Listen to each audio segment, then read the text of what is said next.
আসসালামু আলাইকুম। আমি মোহাম্মদ মুনশাইব রহমান তোমাদের সকলকে স্বাগত জানাচ্ছি আমাদের আজকের ক্লাসে। আমাদের আজকের ক্লাস তোমরা অলরেডি হয়তো বুঝে গিয়েছো। এটা হচ্ছে ক্যাপস্টোন ফাইনাল ভেরিফিকেশন কোর্স এর বায়োলজি ফার্স্ট পেপারের চ্যাপ্টার 8 টিস্যু এবং টিস্যু তন্ত্রের উপরে। এই চ্যাপ্টার রিলেটেড যতগুলো এমসিকিউ প্রিভিয়াস সালে হয়েছে সেগুলো তো আমরা সলভ করবই। সেই সাথে সেগুলো সলভ করার জন্য যেই থিওরিটিক্যাল নলেজ আমাদের জানা প্রয়োজন সবগুলোই আমরা এই ক্লাসে জেনে নিব। এবং ইনশাআল্লাহ এই ক্লাস করার পর এমসিকিউতে এইচএসসি লেভেলে লিস্ট আমরা আর কোনো প্রবলেম ফেস করব না। তো হ্যাঁ, আমরা এমসিকিউ গুলো সলভ করব। তার আগে অধ্যায়টা চলো একটা কুইক রিক্যাপ নিয়ে নিই। আমাদের এই চ্যাপ্টারটা হচ্ছে টিস্যু এবং টিস্যু তন্ত্রের উপরে।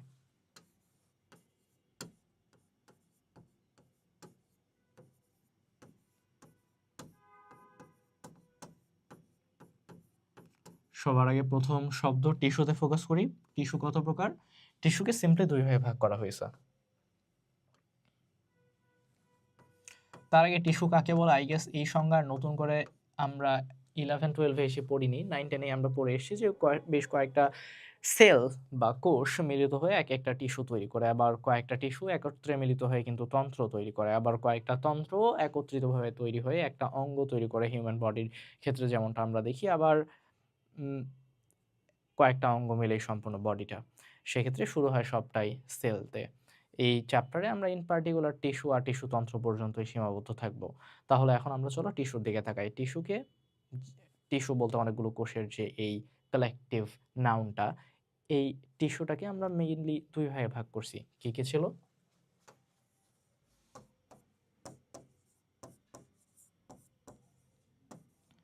ভাজক টিস্যু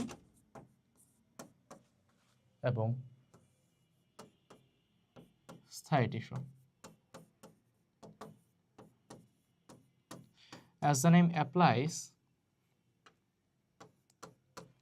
ভাজক টিস্যু নামটা শুনে বোঝা যাচ্ছে যে এটা বিভাজন ক্ষমতা ধারণ করে, অর্থাৎ এদের সংখ্যা বৃদ্ধি করে। আর স্থায়ী টিস্যু খুব স্বাভাবিকভাবেই একটা উদ্ভিদ যখন জন্ম নেওয়া শুরু করে, যখন বৃদ্ধি পাওয়া শুরু করে, একদম শুরুতে কখনোই স্থায়ী টিস্যু তার মধ্যে থাকবে না।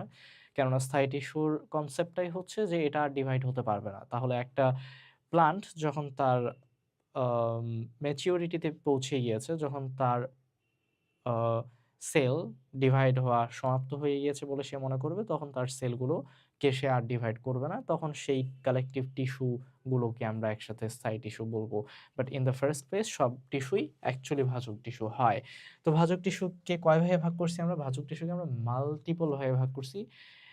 এখন ভাজক টিস্যুর ক্লাসিফিকেশনটাতেই ফোকাস করা যাক। আমাদের এই চ্যাপ্টারের প্রথম পড়া ভাজক টিস্যুর ক্লাসিফিকেশন। তার আগে ভাজক টিস্যু সম্পর্কে কয়েকটা লাইন জেনে নেই আমরা। ভাজক টিস্যুর কয়েকটা বৈশিষ্ট্য আমাদের বই খুব সুন্দর করে পয়েন্ট করে দেওয়া আছে, এখান থেকে প্রচুর এমসিকিউ হয়। আচ্ছা, তো কি কি, চলো পয়েন্ট করে দেখি। ফার্স্টলি, ভাজক টিস্যু বিভাজন ক্ষমতা সম্পন্ন, খুবই অবভিয়াস।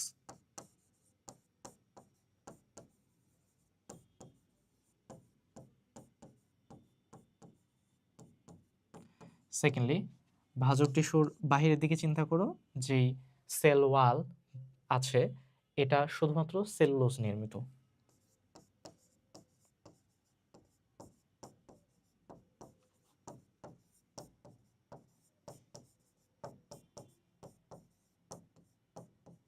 পাতলা কোষ প্রাচীর।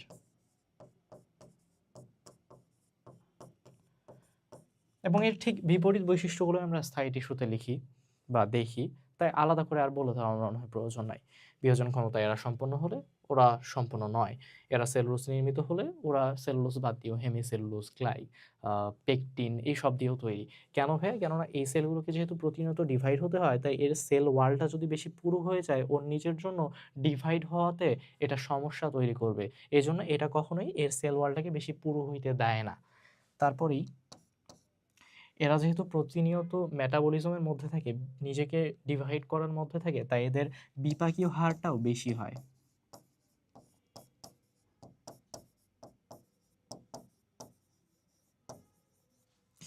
এদের নিউক্লিয়াসটা হয় আকারে ছোট, কেননা বড় হওয়ার তো প্রয়োজন পড়ে না, কেননা অন্যান্য জৈবিক কাজ তো এরা করে না, শুধুমাত্র ডিভাইড হওয়ার মধ্যেই ব্যস্ত থাকে। এদের নিউক্লিয়াসটা হয় বড় এবং সাইটোপ্লাজম হয় ঘন, কেননা মেটাবলিজম বেশি করার জন্য বেশি পরিমাণে খাদ্য তার লাগবে, তাই সাইটোপ্লাজমটা ঘন হয়ে যায়।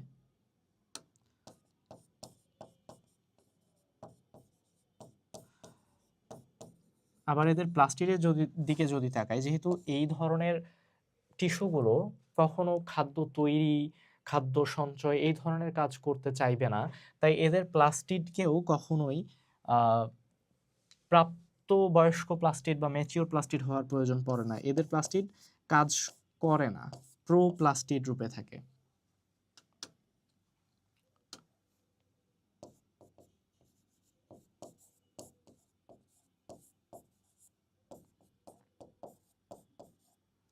প্রোপ্লাস্টিড, আচ্ছা রূপে জায়গা হচ্ছে না, একটা কাজ করা যায়, আচ্ছা নিচে জায়গা লাগলে পরে আবার নেওয়া যাবে। প্রোপ্লাস্টিড রূপে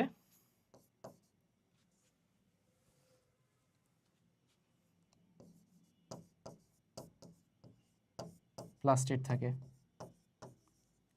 ওকে, তাহলে এই কয়েকটা বিষয় আমাদেরকে ভাজক টিস্যু সম্পর্কে মনে রাখতে হয়, যে এদের বিপাকীয় হার বেশি, নিউক্লিয়াস বড়, সাইটোপ্লাজম ঘন, প্রোপ্লাস্টিড রূপে থাকে, এবং আন্তঃকোষীয় ফাঁক বলতেও আরেকটা পয়েন্ট ছিল বইয়ের মধ্যে, আন্তঃকোষীয় ফাঁক থাকে না।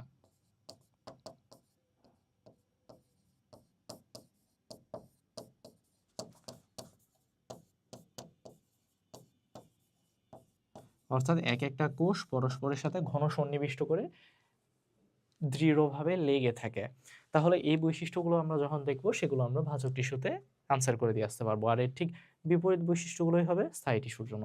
ভাজক টিস্যু এর কাজ কি এবং বৈশিষ্ট্য কি কি আমরা জেনে ফেলছি, এরপরে ভাজক টিস্যুকে আমরা কি কিভাবে ক্লাসিফাই করব সেটা দেখব।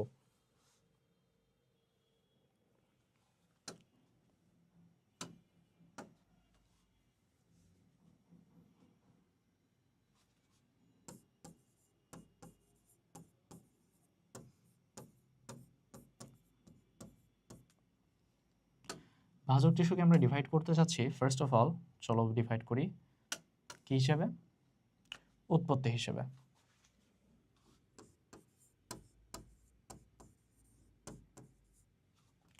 তারপরেই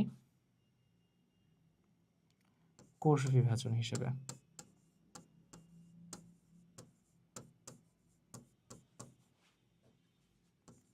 কাজ, আরেকটা বইয়ের সিকোয়েন্সে যদি আগাই তাহলে হবে অবস্থান।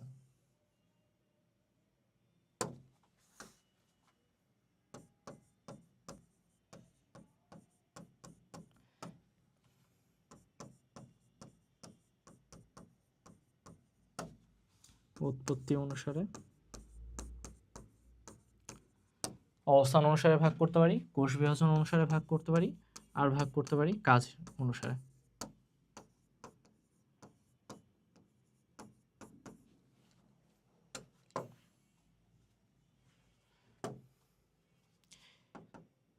এক একটাকে এক একভাবে যেহেতু ক্লাসিফাই করছি, ক্লাসিফিকেশনটা একটু ভালোভাবে মনে রাখার ট্রাই করব।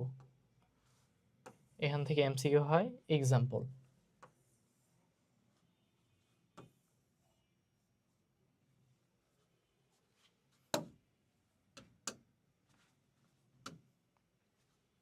উৎপত্তি অনুসারে ভাগ করছি 3 ভাগে, অ্যাকচুয়ালি সবগুলো অনুসারে ভাগ করছি 3 ভাগে। উৎপত্তি অনুসারে 3 ভাগে ভাগ করছি কি কি? প্রাইমারি ভাজক টিস্যু,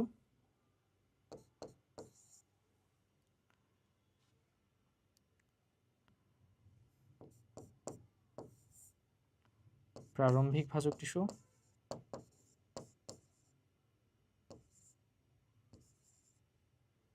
এবং সেকেন্ডারি ভাজক টিস্যু।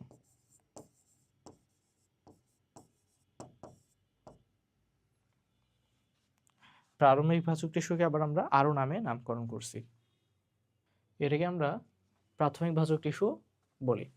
এখন এখান থেকে আমি কি বললাম মাত্র, যে এক্সাম্পল গুলো আসে অথবা সংজ্ঞা, এই জায়গায় এখানে সংজ্ঞা আসবে। যেমন আমি যদি বইয়ের সিকোয়েন্সে লিখি,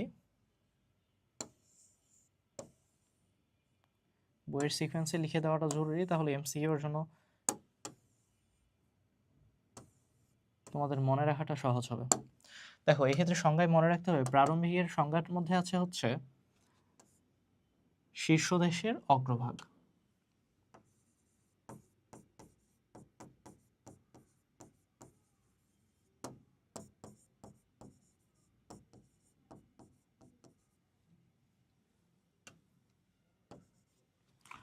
কোন একটা মূল বা কাণ্ড নিলাম, কাণ্ডের একেবারে লাস্ট পিন পয়েন্ট যে লোকেশনটা সেখানে অবস্থান করে এই প্রারম্ভিক ভাজক টিস্যু। এটাকে আবার প্রোমেরিস্টেমও বলি, অন্য নামগুলো মনে রাখবো।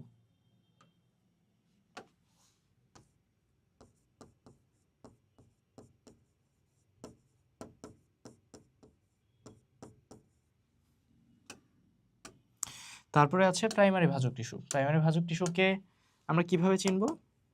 ভ্রূণ অবস্থায় যেটা তৈরি হয় সেটা। ভ্রূণ অবস্থায় যে ভাজক টিস্যু থাকে সেটা হচ্ছে প্রাইমারি ভাজক টিস্যু। জন্ম নেওয়ার পর ওটার শীর্ষদেশের অগ্রভাগে যে ভাজক টিস্যুগুলো পায় সেগুলো হচ্ছে প্রারম্ভিক বা প্রোমেরিস্টেম। আর সেকেন্ডারি ভাজক টিস্যু কোনগুলো? স্থায়ী টিস্যু থেকে যেগুলো তৈরি হয়। নরমালি স্থায়ী টিস্যু কারা? যাদের বিভাজন ক্ষমতা নাই, কিন্তু খুবই প্রয়োজনে এবং প্রয়োজনীয় উদ্দীপনা পেলে স্থায়ী টিস্যু কিছু কিছু রেয়ার কেসে ডিভাইড হওয়ার ক্ষমতা পায়। তখন ওরা যেই নতুন টিস্যুটা তৈরি করে সেটা হয় সেকেন্ডারি ভাজক টিস্যু। তাহলে স্থায়ী টিস্যু থেকে যেই ভাজক টিস্যু তৈরি, স্থায়ী টিস্যু থেকে যেই ভাজক টিস্যুর উৎপত্তি সেটাকে আমরা সেকেন্ডারি ভাজক টিস্যু বলবো। ভ্রূণ অবস্থায় যে ভাজক টিস্যুর উৎপত্তি সেটাকে প্রাইমারি ভাজক টিস্যু বলবো। আর শীর্ষদেশের অগ্রভাগে যেই ভাজক টিস্যুর উৎপত্তি সেটাকে আমরা হচ্ছে যে প্রোমেরিস্টেম বলবো। তো এখানে আমাদের এক্সাম্পল মনে রাখতে হবে। সেকেন্ডারি ভাজক টিস্যুর এক্সাম্পল হচ্ছে কর্ক ক্যাম্বিয়াম এবং ইন্টারফ্যাসিকুলার ক্যাম্বিয়াম।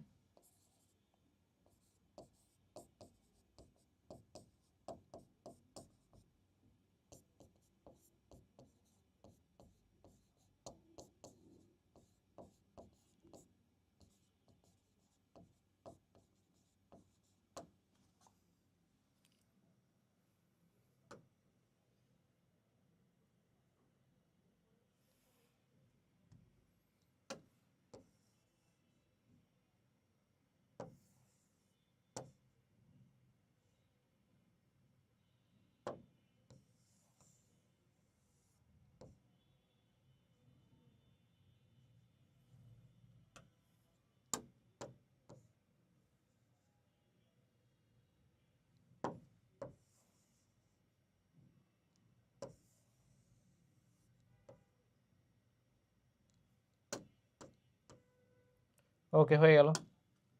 এখন চলো দেখি উৎপত্তি অনুসারে এই তিনটা জিনিস মনে রাখতে হবে। তো অবস্থান অনুসারে আমাদের কি কি মনে রাখতে হবে চলো দেখি।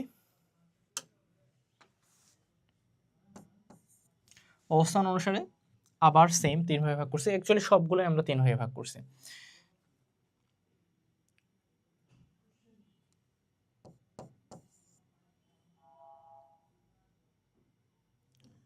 শীর্ষস্থ ভাজক টিস্যু, পার্শ্বীয় ভাজক টিস্যু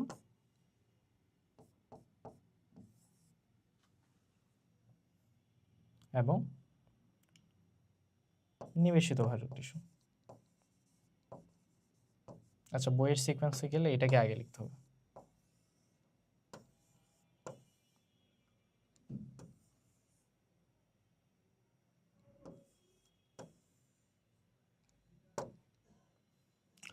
শীর্ষস্থ ভাজক টিস্যু, এরা পিন পয়েন্ট উপরের লোকেশনগুলোতে থাকবে।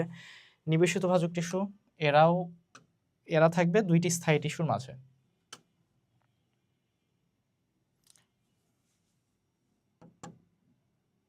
শীর্ষে থাকবে, এরা এক ধরনের প্রাইমারি টিস্যু, অর্থাৎ শীর্ষতে যারা থাকে ওরা উৎপত্তি অনুসারে প্রাইমারির মধ্যে পড়ে। নিবেশিতরাও প্রাইমারির মধ্যেই পড়ে, তবে এক্ষেত্রে মনে রাখতে হবে যে এরা স্থায়ী টিস্যুর মাঝে থাকে। দুটি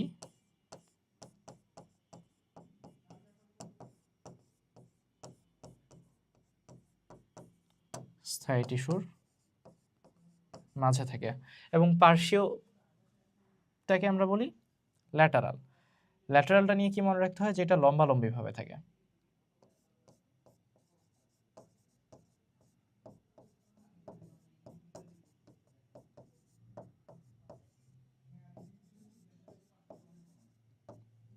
ওকে, তাহলে এই তথ্যগুলো আমাদেরকে অবস্থান অনুসারেতে মনে রাখতে হইতো।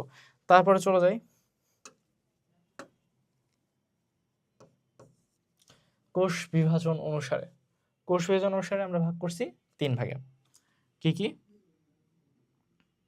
মাস, প্লেট, রিব। মাস এটা ডিভাইড হয় সব তলে, প্লেট এটা 2টি তলে, রিব 1টি তলে।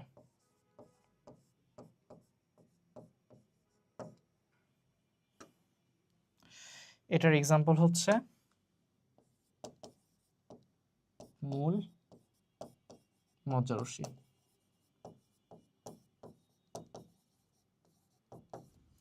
এটার এক্সাম্পল হচ্ছে পাতা এবং বহিত্বক। এবং এটার এক্সাম্পল হচ্ছে বাকি সবকিছু, সো মজ্জা, শস্য বা এন্ডোডার্ম, এগুলো সব হবে মাসের এক্সাম্পল।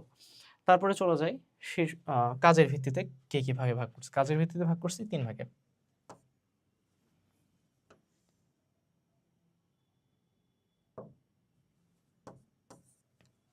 কাজের ভিত্তিতে কি কি 3টা ভাগ? প্রোটোডার্ম,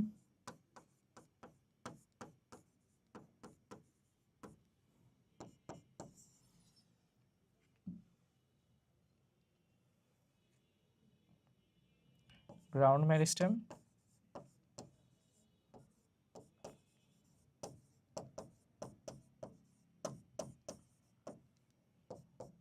আর একটা হচ্ছে প্রোক্যাম্বিয়াম।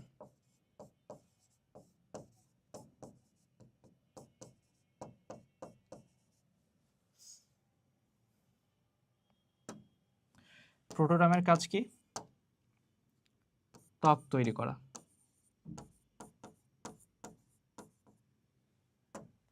গ্রাউন্ড মেরিস্টেমের কাজ অভ্যন্তরীণ গঠন তৈরি।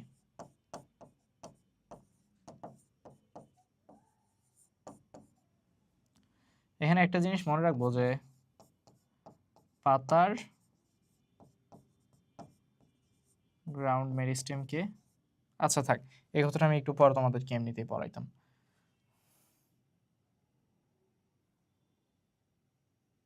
গ্রাউন্ড মেরিস্টেম নিয়ে অনেক ডিটেলস পড়াবো একটু পরে, অনেক না, এমসিকিউর জন্য যা লাগে আর কি,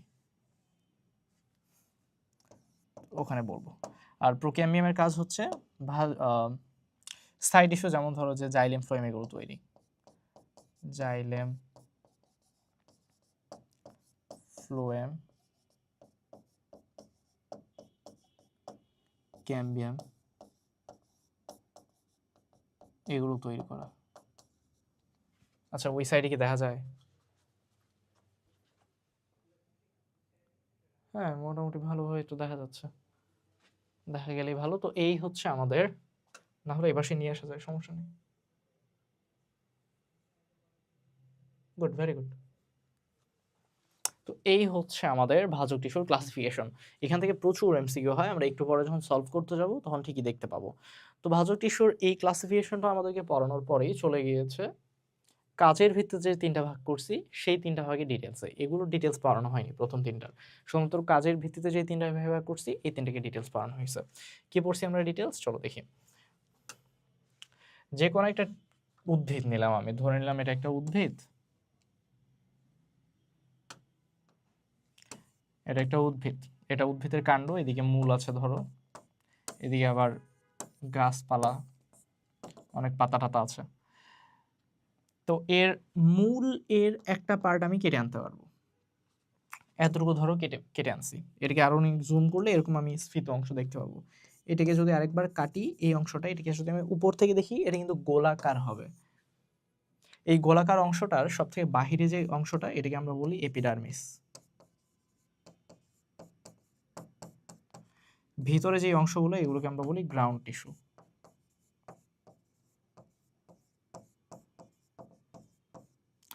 এবং এখানে ছড়ায় ছিটায়ে খাদ্য, পানি, এগুলো পরিবহনের জন্য যেই টিস্যুগুলো দায়ী, তাদেরকে আমরা বলি ভাস্কুলার বান্ডল।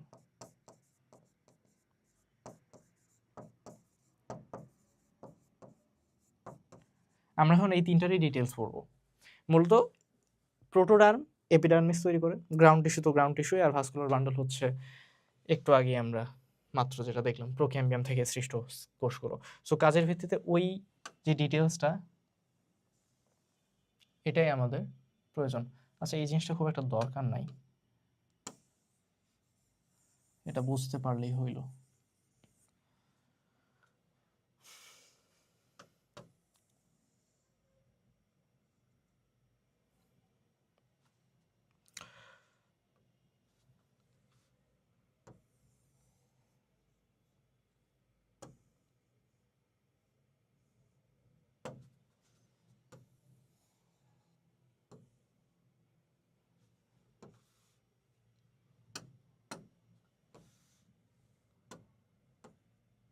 ওকে,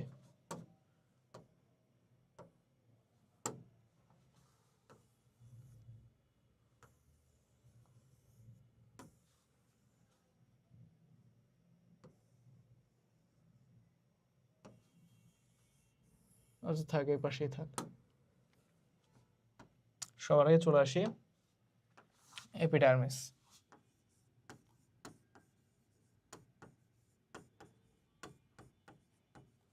তারপরে গ্রাউন্ড টিস্যু,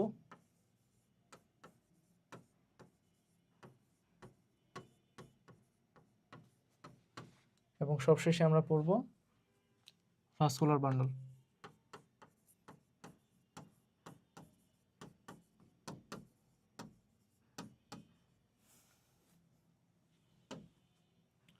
এপিডার্মিস, এপিডার্মিস নিয়ে কি জানতে হবে?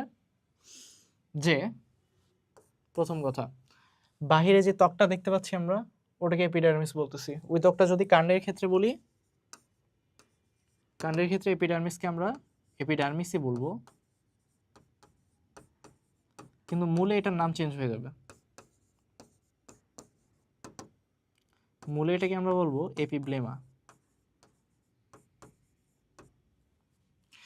এই লেয়ারটা, এই যে এপিডার্মিসের সেলের লেয়ারটা, এটা নর্মালি এক লেয়ারে হয়, কিন্তু মাল্টিপল লেয়ারেও হতে পারে। যেমন বট, অশ্বত্থ, পাকুড়, এই গাছগুলোতে এটা বহু লেয়ারে থাকে। বট, অশ্বত্থ, পাকুড়, পাকুশ হয়ে গেছে, পাকুড়, এটাতে মাল্টি লেয়ার থাকে।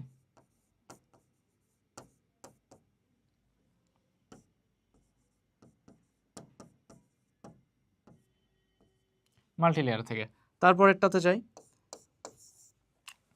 এপিডার্মিস এ তো শুধুমাত্র ত্বকটাই থাকবে না, ত্বকে আমরা মাঝে মাঝে ত্বকের রোম দেখতে পাই, মাঝে মাঝে ছিদ্র দেখতে পাই। তো এই যে উপরে বৃদ্ধি হয়ে যেটা থাকবে, সেটাকে আমরা এপিডার্মাল উপাঙ্গ বলবো।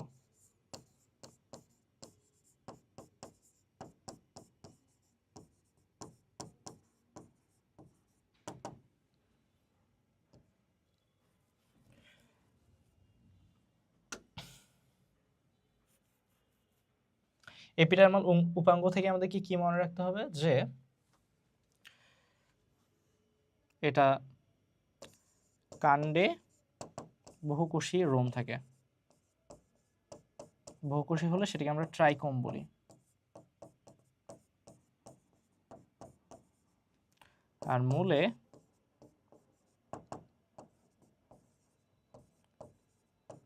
এক কোষী হয়।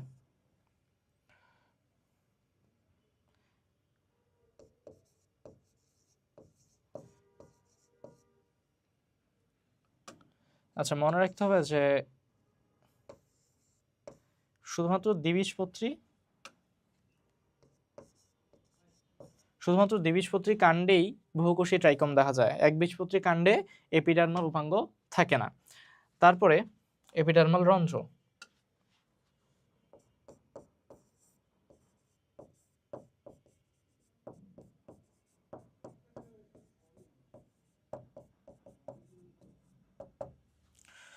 হতে পারে স্টোমাটা,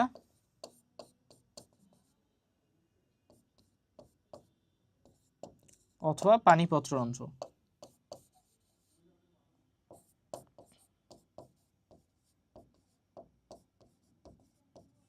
পানিপত্র রন্ধ্রকে আবার আমরা হাইড্রোথটও বলি। হাইড্রোথটের কাজ কি? স্টোমাটা, পানিপত্ররন্ধ্র দুইটারই কাজ হচ্ছে অতিরিক্ত পানি বের করে দেওয়া, কিন্তু স্টোমাটা পানিটা বের করে দেবে বায়বীয় আকারে, আর পানিপত্ররন্ধ্র বের করে দিবে তরল আকারে। আর পানিপত্ররন্ধ্র সব উদ্ভিদে থাকে না, রেয়ারলি 3টা উদ্ভিদ আমাদের বইয়ে নাম দেওয়া আছে। এগুলো কি কি? ঘাস, টমেটো এবং কচু। এই 3টাতেই শুধুমাত্র হাইড্রোথট পাবো বা পানিপত্ররন্ধ্র পাবো, আর বাকি সব উদ্ভিদেই স্টোমাটা উপস্থিত থাকবে। তারপরেই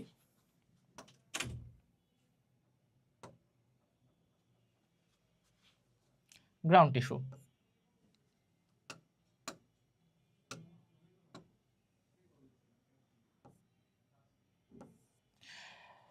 গ্রাউন্ড টিস্যু দিয়ে মনে রাখা লাগবে যে ফার্স্ট অফ অল এটাকে আমরা দুইটা ভাগে ভাগ করে ফেলছি। গ্রাউন্ড টিস্যু অনেক কিছু, দেখো গ্রাউন্ড টিস্যু কি, এপিডার্মিস বাদ দিয়ে ভিতরে যা যা কিছু হচ্ছে সবকিছুই তো ground tissue, except vascular bundle.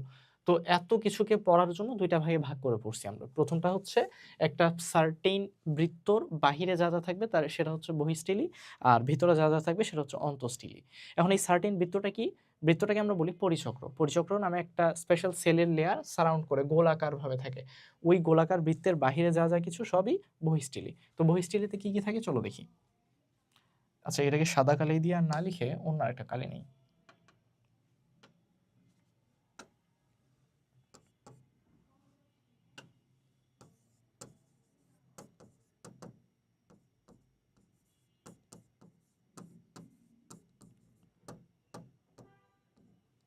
বহিঃস্থলী, বহিঃস্থলীতে কি কি থাকে? বহিঃস্থলীতে থাকে হচ্ছে হাইপোডার্মিস,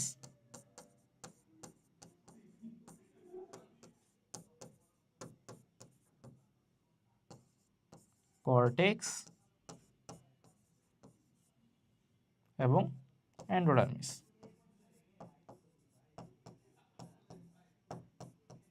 এই 3টা জিনিস পড়ে থাকে বহিঃস্থলীতে।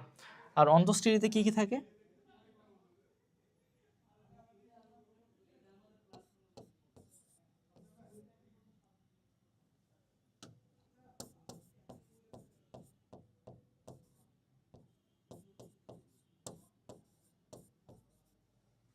অন্তঃস্থলীতে কি কি থাকে? অন্তঃস্থলীতে থাকে, আচ্ছা এই কালি দিয়ে লিখি, পরিচক্র,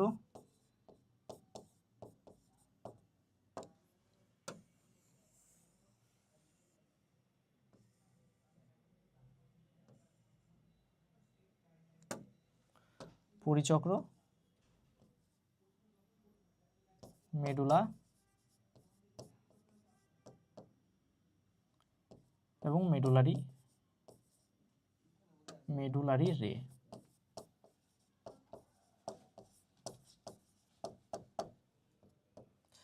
তাহলে এখান থেকে এমসিকিউ কিভাবে হবে যে, তো এখান থেকে কিভাবে কোয়েশ্চেন হবে যে বহিঃস্থলীর অংশ কি, অন্তঃস্থলীর অংশ কি? বহিঃস্থলীর অংশ হচ্ছে হাইপোডার্মিস, কর্টেক্স আর এন্ডোডার্মিস, আর অন্তঃস্থলীর অংশ কি? পরিচক্র, মেডুলা, মেডুলারি রে। আচ্ছা, এখান থেকে মনে রাখতে হবে এক্সাম্পল। আরও এক্সাম্পল কি আসতে পারে হাইপোডার্মিসের ক্ষেত্রে? যেমন হাইপোডার্মিস মূলে অনুপস্থিত। আচ্ছা আগে কাণ্ড লিখি। হাইপোডার্মিস কাণ্ডে উপস্থিত এবং মূলে অনুপস্থিত।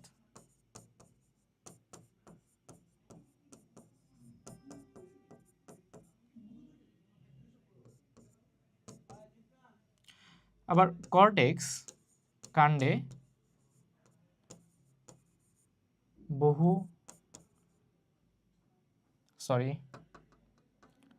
কাণ্ডে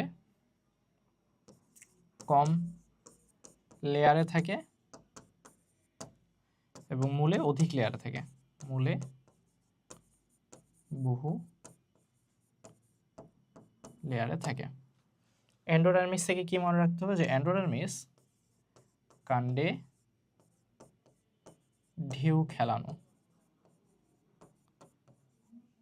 আর মূলে গোলাকার। অন্তঃস্থলীতে কি মনে রাখতে হবে? যে পরিচক্র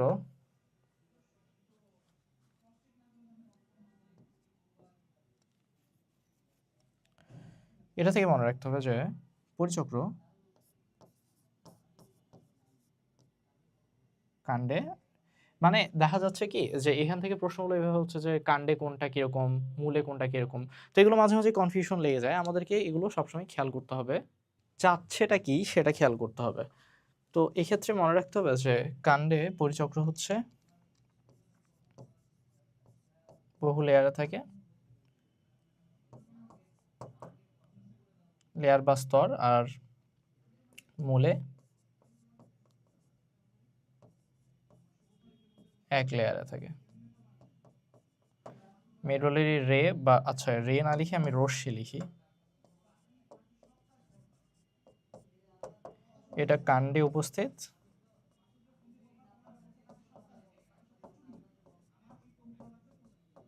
মূলে অনুপস্থিত।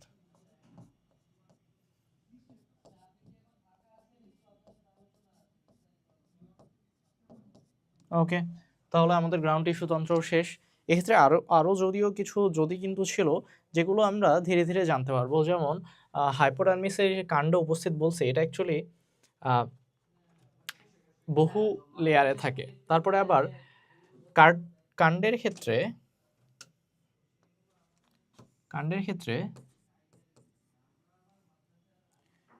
দ্বিবীজপত্রী কাণ্ডে এটা কোলেন কাইমার তৈরি হয়, আবার একবীজপত্রী কাণ্ডে এটা স্ক্লেরেন কাইমার তৈরি হয়। এই ধরনের বিষয়গুলোই এমসিকিউতে তারা দেয়। তারপরে কাণ্ডে ঢেউ খেলানো যদি উপস্থিত থাকে, একবীজপত্রীতে অনুপস্থিত থাকে। ওকে, তাহলে এই ধরনের ব্যাপারগুলো মনে রাখতে হবে আমাদেরকে। তারপরে আমরা চলে যাই ভাস্কুলার বান্ডলে। ভাস্কুলার বান্ডল থেকে কি প্রশ্ন হবে চলো দেখি। ভাস্কুলার বান্ডল এটা বিভিন্নভাবে সাজানো থাকতে পারে, সংযুক্ত, অরিয় এবং কেন্দ্রীয়। সংযুক্ত আবার দুই ধরনের,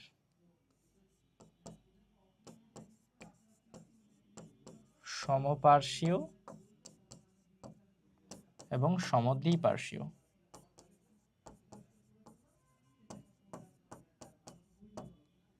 ওকে, এখন এক্সাম্পল মনে রাখার পালা। সমপার্শ্বীয়র এক্সাম্পল হচ্ছে দ্বিবীজপত্রী কাণ্ড। সমদ্বিপার্শ্বীয়র এক্সাম্পল হচ্ছে ইন পার্টিকুলার কুমড়া, লাউ, শসা, এই উদ্ভিদগুলো। অরিওর এক্সাম্পল হচ্ছে মূলে, ইররেসপেক্টিভ অফ বীজপত্র, এক বীজপত্রী হোক বা দ্বিবীজপত্রী হোক, মূলে সবারই অরিও থাকবে। কেন্দ্রীয় এটা হতে পারে জাইলিম কেন্দ্রিক অথবা হতে পারে ফ্লোয়েম কেন্দ্রিক।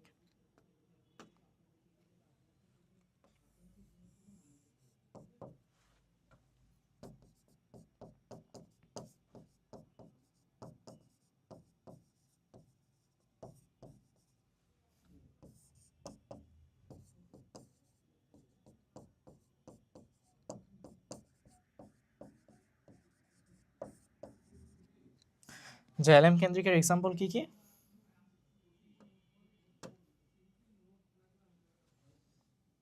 টেরিস,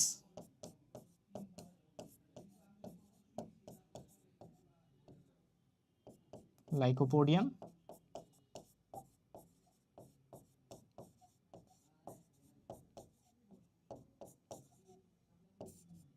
এবং সেলাজিনেলা।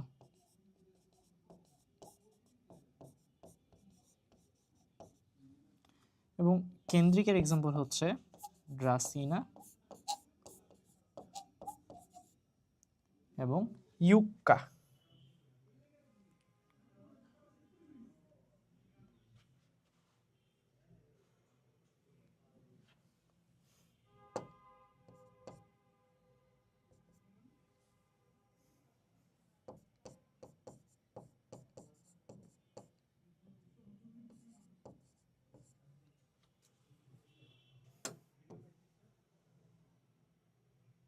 ওকে, তো এই ছিল আমাদের এই চ্যাপ্টারের 90% এমসিকিউ। এখন আচ্ছা, চলো তাহলে শুরু করা যাক। আবার মাঝখানে একটা স্লাইড ব্রেক হয়ে গেছিল। চলো, তো আমরা 90% এমসিকিউ যেমনটা বলতেছিলাম যে এই চ্যাপ্টারের অলরেডি হয়তো কাভার করে ফেলছি। হ্যাঁ, হয়তো এমন দুই একটা টপিক বা দুই একটা এমন এমসিকিউ পাবো যেটা নিয়ে আমাদের এর পরবর্তীতেও আলোচনা করতে হইতে পারে। চলো তাহলে আর দেরি না করে আমরা এমসিকিউ গুলো সলভ করা শুরু করি। ফার্স্ট এমসিকিউ এই চ্যাপ্টারের রাজশাহী বোর্ড 25 সালে এসেছিল। প্রশ্নটা হচ্ছে, প্লেট ভাজক টিস্যু থেকে কোনটি তৈরি হয়? একটু আগে তোমাদেরকে যখন বলি এই ক্লাসিফিকেশনটা ভাজক টিস্যুর, এখানে ছিল যে কোষ বিভাজন অনুসারে ভাজক টিস্যু 3 প্রকার। কি কি? মাস, প্লেট এবং রিব। এর মধ্যে প্রশ্নটা হচ্ছে প্লেট ভাজক টিস্যুর এক্সাম্পল থেকে। আমি অলরেডি তোমাদেরকে পড়ায় ফেলছি যে প্লেট ভাজক টিস্যুর এক্সাম্পল দুইটাই বইয়ে দেয়া আছে, একটা হচ্ছে পাতা, একটা হচ্ছে বহিঃত্বক। তাহলে প্রশ্নটার দিকে আবার ফেরত যাই। প্রশ্নটা ও উত্তর পাতায় চলে আসি। হ্যাঁ, কোনটি থেকে তৈরি হয়? তো এই তো পাতা। আহা, তো এই তো পাতা হবে উত্তর। এছাড়া মজ্জারসি হবে রিব এর উদাহরণ, এবং মজ্জা আর বর্ধিষ্ণু ভ্রূণ হবে মাস এর উদাহরণ। তাহলে মাস, প্লেট, রিব আমরা আইডেন্টিফাই করতে পারতেছি, এবং একই সাথে ভাজক টিস্যুর এক্সাম্পল, প্লেট ভাজক টিস্যুর এক্সাম্পল যে পাতা, এটাও বের করে ফেলতে পারছি রাজশাহী বোর্ড 25 এই প্রশ্নটাতে। তারপরে প্রশ্নে যাই। নিচের কোন টিস্যুর কোষগুলো ছোট এবং দৈর্ঘ্য প্রস্থে প্রায় সমান? খুবই সুন্দর একটা প্রশ্ন এবং খুবই আদর্শ একটা প্রশ্ন। এই অধ্যায়ের একদম প্রথম স্লাইডটা যেটা আমি তোমাদেরকে পড়াইছি, এখানে আমি ভাজক টিস্যু এবং স্থায়ী টিস্যুর পার্থক্য পড়াইছিলাম এবং ভাজক টিস্যুর বৈশিষ্ট্যগুলো। এখানেই তুমি দেখবা যে বলছিলাম যে এদের কোষগুলো আন্তঃকোষীয় ফাঁকা থাকবে না, প্রোপ্লাস্টিড রূপে থাকবে, নিউক্লিয়াসটা বড় হবে, সাইটোপ্লাজমটা ঘন হবে, সরি, বিপাকীয় হার বেশি হবে। নিউক্লিয়াস বড় না, এদের নিউক্লিয়াস তো আকারে তুলনামূলক ছোট থাকে। আচ্ছা, এক্ষেত্রে একটা এক্সেপশন তৈরি হবে। সেটা কিরকম, যে নিউক্লিয়াসটা বড় ঠিক আছে, কিন্তু কোষের আকার ছোট। এটা আমার লিখে দেওয়া উচিত ছিল। কোষগুলো আকারে হবে ছোট। ঠিক আছে, এই বিষয়গুলো তাহলে আমাদেরকে মাথায় রাখতে হবে। এখন আবার প্রশ্নটাতে চলে যায়। আমরা বৈশিষ্ট্যগুলো একটু কুইক রিভিশন দিয়ে দিলাম, এখন আমরা বৈশিষ্ট্যগুলো আবার পড়বো। এখানে কি বলতে চাচ্ছে যে কোষগুলো আকারে ছোট, এই যে এই জিনিসটা আমি লিখিনি। নিউক্লিয়াসটা, হ্যাঁ নিউক্লিয়াস বড়, সাইটোপ্লাজম ঘন, প্লাস্টিড প্রোপ্লাস্টিড, কোষ প্রাচীর সেলুলোজ নির্মিত, আর কোষগুলো আকারে ছোট। যাক, এখন ওটা লিখে ফেলছি, ওটা পড়লে মোটামুটি কাজ হয়ে যাবে, এবং দৈর্ঘ্য প্রস্থ আকারে প্রায় সমান হবে। এছাড়া এদের আকৃতিটা, ভাজক টিস্যুর আকৃতি, ভাজক টিস্যু বইয়ে যেমনটা দেয়া আছে যে গোলাকার হয়, গোলাকার হয়, আয়তাকার হয়,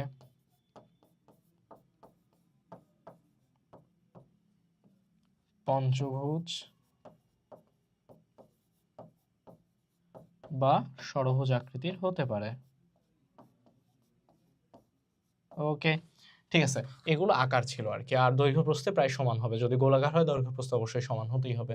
আর কোষগুলো ছোট, তাহলে এগুলো কার বৈশিষ্ট্য? ভাজক টিস্যুর বৈশিষ্ট্য। ঠিক আছে, তারপরে প্রশ্নে চলে যাই। কি স্লাইডটা কি মাল্টিপল টাইমস আছে? আচ্ছা হোক। ফ্লোয়েম টিস্যুর নিউক্লিয়াস বিহীন কোষ কোনটি? ফ্লোয়েম টিস্যুর নিউক্লিয়াস, আচ্ছা ফ্লোয়েম নিয়ে বলা হয়নি তাই না? চলো আমরা এখন তাহলে ওই স্থায়ী টিস্যু নিয়ে একটু পড়াশোনা করি। স্থায়ী টিস্যু হলো 3 প্রকার।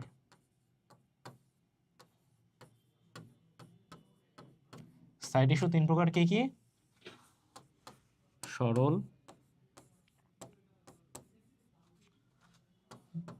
জটিল এবং নিঃস্রাবী।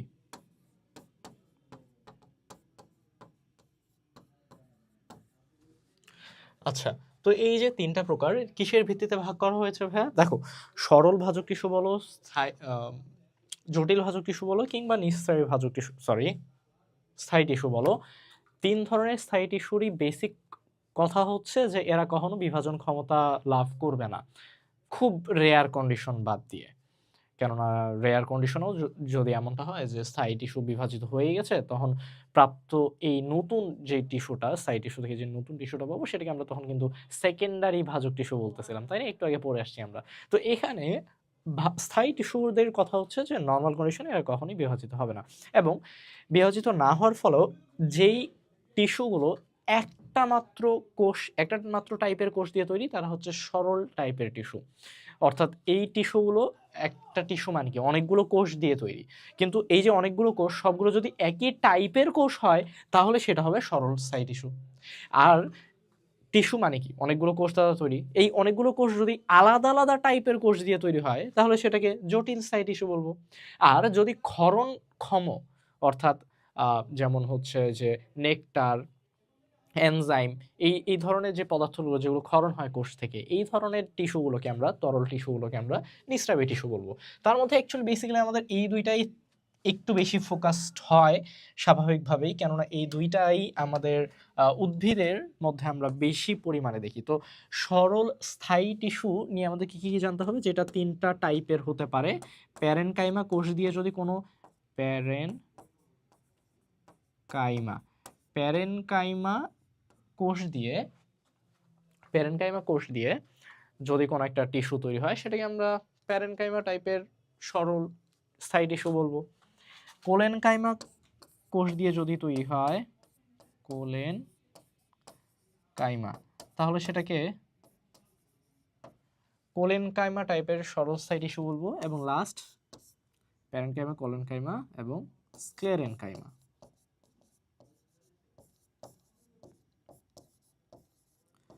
এখন এদেরকে আমরা কিসের ভিত্তিতে ভাগ করছি ভাইয়া?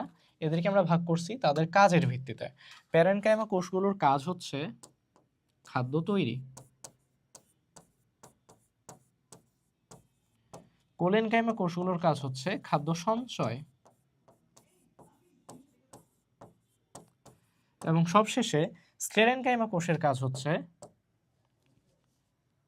যান্ত্রিক দৃঢ়তা প্রদান।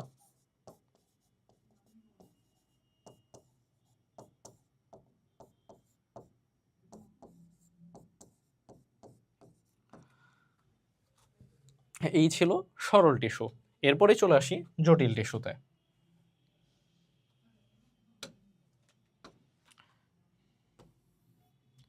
জটিল টিস্যু কি কি? জাইলেম এবং ফ্লোয়েম।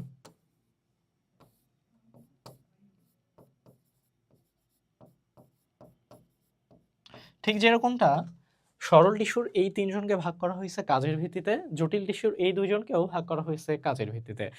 জাইলেম টিস্যুর কাজ হচ্ছে যত জাইলেম যত জল, তাই না? তো উদ্ভিদ দেহের মধ্যে পানি পরিবহন করা কাজ হচ্ছে জাইলেম টিস্যুর, এবং পানির সাথে সাথে খনিজ পরিবহনটাও তার কাজ। পানির সাথে যেহেতু খনিজ প্রবাহিত হয়, পানি এবং খনিজ পরিবহন।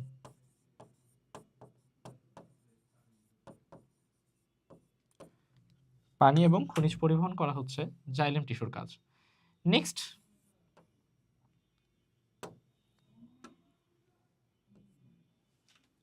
নেক্সট ফ্লোয়েম টিস্যুর কাজ কি তাহলে? ফ্লোয়েম টিস্যুর কাজ হচ্ছে খাদ্য পরিবহন, এবং ডিরেকশনেও কিন্তু চেঞ্জ আছে। স্বাভাবিকভাবে উদ্ভিদ পানি কই থেকে নেয়? মাটি থেকে নেয় না। তাহলে মূল থেকে পাতার দিকে রওনা হয় যে টিস্যুটা পানি এবং খনিজ নিয়ে, সেটাই হচ্ছে জাইলেম টিস্যু। আবার খাদ্য কই তৈরি হয়? পাতায় তৈরি হয়। পাতা থেকে উদ্ভিদের সমগ্র দেহে খাদ্য নিয়ে পরিবহন করা যে টিস্যুর কাজ, সেটার নাম হচ্ছে ফ্লোয়েম। তাহলে কাজের ভিত্তিতে ভাগ করছি, ঠিক আছে, খুব ভালো কথা। কিন্তু জাইলেম এবং ফ্লোয়েম এগুলোকে আবার ফার্দার মোর আরো ক্লাসিফাই করতে পারছি। জাইলেম 4 প্রকার, ফ্লোয়েম 4 প্রকার। 4 প্রকার কি কি?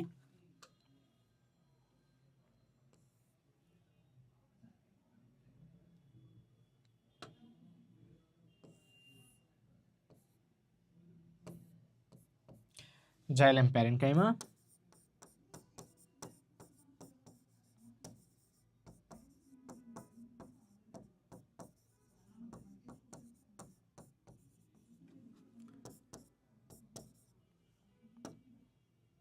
জাইলেম ফাইবার,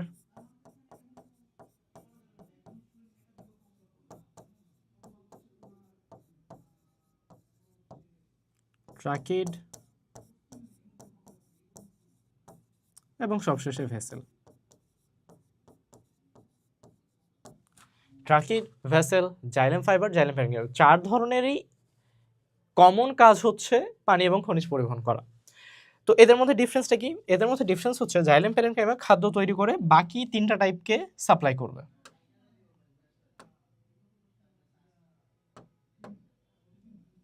জাইলেম প্যারেনকাইমা খাদ্য তৈরি করবে।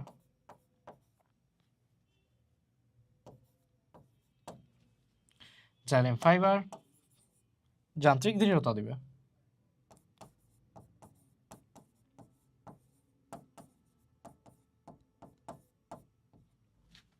ট্রাকিড এবং ভেসেল মেইনলি পানি এবং খনিজ পরিবহন করবে। মেইন কাজটা পানি এবং খনিজ পরিবহনের ট্রাকিড ভেসেলের কাজ। এবং ফ্লোয়েমকেও ফার্দারমোর আমরা 4টা ভাগেই ভাগ করছি।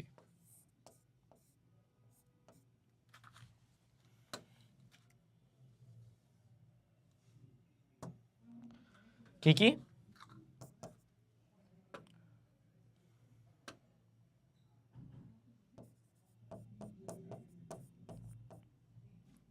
জাইলেম ঠিক সেম আগের মতোই, জাইলেম প্যারেনকাইমা,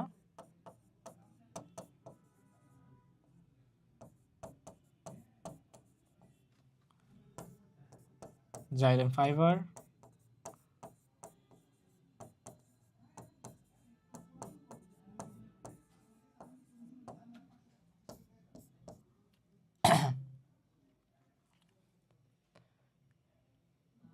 এরপর কি কি আছে? সিভ কোষ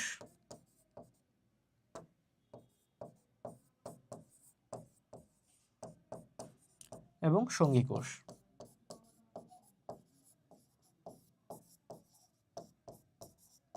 এক্ষেত্রে আরো যদি আমরা এক্সক্লুসিভ তথ্য নিতে চাই এখান থেকে, যে জাইলেম ফাইবার এটা কিন্তু মৃত কোষ দিয়ে তৈরি হয়। এখানে জাইলেম ফাইবার এটাও কিন্তু মৃত কোষ দিয়ে তৈরি হয়। সিভ কোষের ওর কিন্তু নিউক্লিয়াস নেই।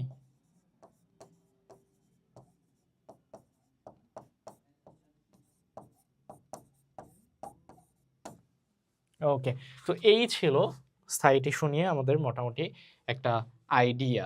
তো স্থায়ী টিস্যুটা আমরা এখন পড়ে ফেললাম, এখন ইনশাল্লাহ আমরা পরের এমসিকিউ গুলো সলভ করতে পারবো। চলো দেখি পরের এমসিকিউ গুলোতে কি পড়ানো হচ্ছে। ও আচ্ছা, আগে প্রশ্নটা এখানে আছে, ফ্লোয়েম টিস্যুর নিউক্লিয়াস বিহীন কোষ কোনটি? ফ্লোয়েম টিস্যুর নিউক্লিয়াস বিহীন, তো ফ্লোয়েম টিস্যুর কোষগুলা কি কি ছিল চলো আগে ওইটার দিকে তাকাই। ফ্লোয়েম টিস্যু 4 ধরনের কোষ। হ্যাঁ, কি ব্যাপার? ফ্লোয়েম টিস্যু, এই যে ফ্লোয়েম টিস্যু, এটা 4 ধরনের কোষ পাইছি আমরা, জাইলেম প্যারেনকাইমা, জাইলেম, কি ব্যাপার জাইলেম কেন লিখছি? এটা ফ্লোয়েম হবে। আচ্ছা, ভুল লিখছি।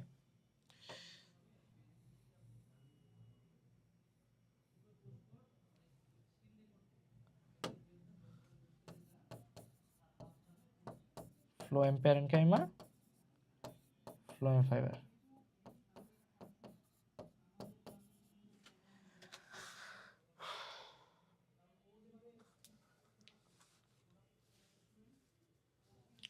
ঠিক আছে, তারপরে ও আচ্ছা, তো ওখানে যে 4টা আমরা সেল দেখলাম, এই 4টাই কিন্তু ঠিক, 4টাই কিন্তু ফ্লোয়েম টিস্যুর। তার মধ্যে নিউক্লিয়াস বিহীন কোনটা? নিউক্লিয়াস বিহীন হচ্ছে সিভ কোষ। আর ফ্লোয়েম প্যারেনকাইমার কাজ কি? খাদ্য তৈরি। প্যারেনকাইমার কোষ যেখানেই নাম দেখবো বুঝবো খাদ্য তৈরি। ফ্লোয়েম ফাইবার কি কাজ করবে? যান্ত্রিক দৃঢ়তা দিবে।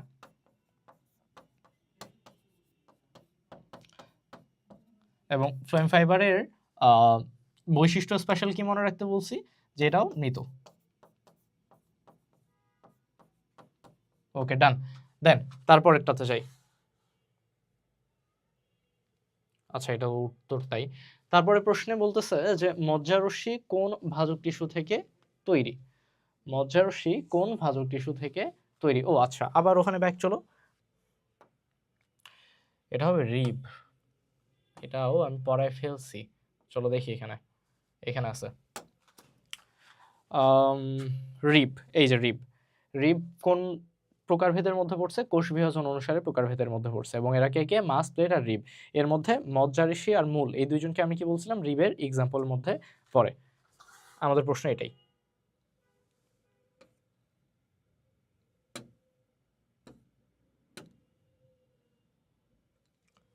মজ্জারসি কোন ভাজক টিস্যু থেকে তৈরি? রিব।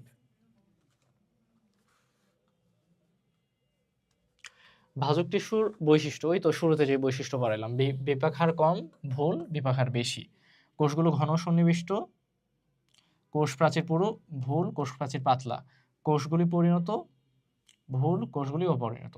তাহলে উত্তর এটাই ছিল। এটা আমি স্কিপ করে গেলাম, এই তিনটাই হচ্ছে ভুল আছে, ডিরেক্টলি ভুল আছে। এর কোষ প্রাচীর পুরু না বরং পাতলা, যেটা সেলুলোজ নির্মিত। কোষগুলো পরিণত না বরং অপরিণত, কেননা প্রতিনিয়তই তারা তাদের বিভাজনের মধ্যে থাকে, তাই পরিণত হওয়ার কখনো সুযোগই পায় না। ইনফ্যাক্ট তাদের প্লাস্টিডটাও প্রোপ্লাস্টিড মানে অপরিণত রূপে থাকে। বিপাকীয় হার কম, এই কথাটা ভুল, কেননা তাদের বিপাকীয় হার বেশি। সবসময় যদি বিক্রিয়ার মধ্যে থাকে তাহলে বিপাকীয় হার বেশি হতেই হবে। তারপরে ওই কয়েকটা টপিক থেকে বারবার প্রশ্ন হচ্ছে, চিত্রে এ কোন ভাস্কুলার বান্ডল? চিত্রটা দেয়া নেই। আচ্ছা সমদ্বিপার, আচ্ছা শোনো, সমদ্বিপার্শ্বীয় হওয়ার জন্য কিন্তু তিনটা উদ্ভিদই হইতে হইতো, কুমড়া, লাউ, শসা। এই তিনটা উদ্ভিদের যদি ছবি দেওয়া থাকে তাহলে সেটা সমদ্বিপার্শ্বীয় হবে।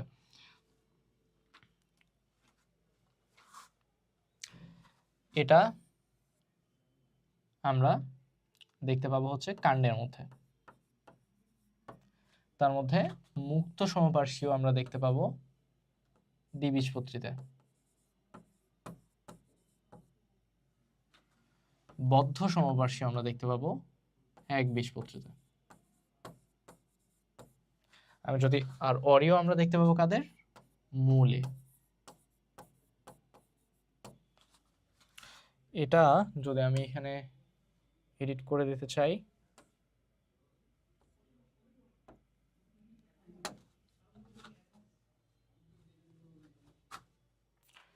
এই যে এটাকে যদি আমি ফার্দার আরো ক্লাসিফাই করতে চাই, সমপার্শ্বীয় এটা দুই ধরনের।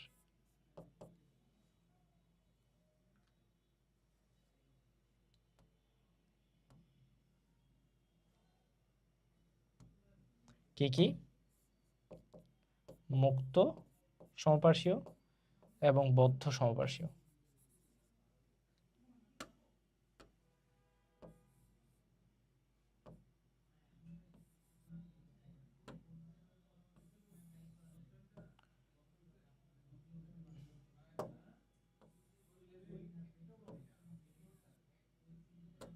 ওকে, তাহলে এক্সাম্পলগুলো এখন লিখে দেওয়া যাক।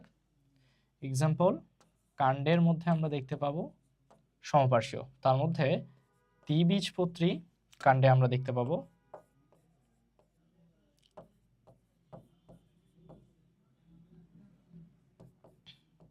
দ্বিবীজপত্রী কাণ্ডে দেখতে পাবো মুক্ত সমপার্শ্বীয় এবং বদ্ধ সমপার্শ্বীয় দেখতে পাবো একবীজপত্রীতে।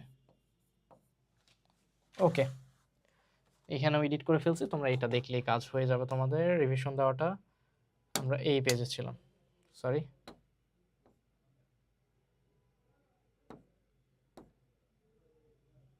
এইটাও এই পেজে ছিলাম এবং এই পেজটাও আমাদের পড়া হয়ে গেছে। তারপরের প্রশ্নে যাই। মূল ও কাণ্ডের শীর্ষে কোন টিস্যু অবস্থান করে? এটা করে ভাজক টিস্যু। কোন টাইপের ভাজক টিস্যু? প্রাইমারি ভাজক টিস্যু।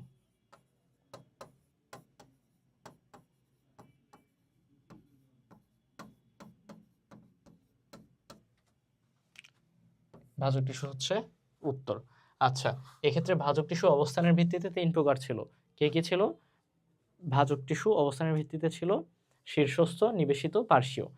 এর মধ্যে এটা শীর্ষস্থ ভাজক টিস্যু বা প্রাইমারি ভাজক টিস্যু হিসেবে পরিচিত হবে, কেননা শীর্ষস্থ ভাজক টিস্যুগুলো প্রাইমারি ভাজক টিস্যুর আবার এক্সাম্পল ছিল।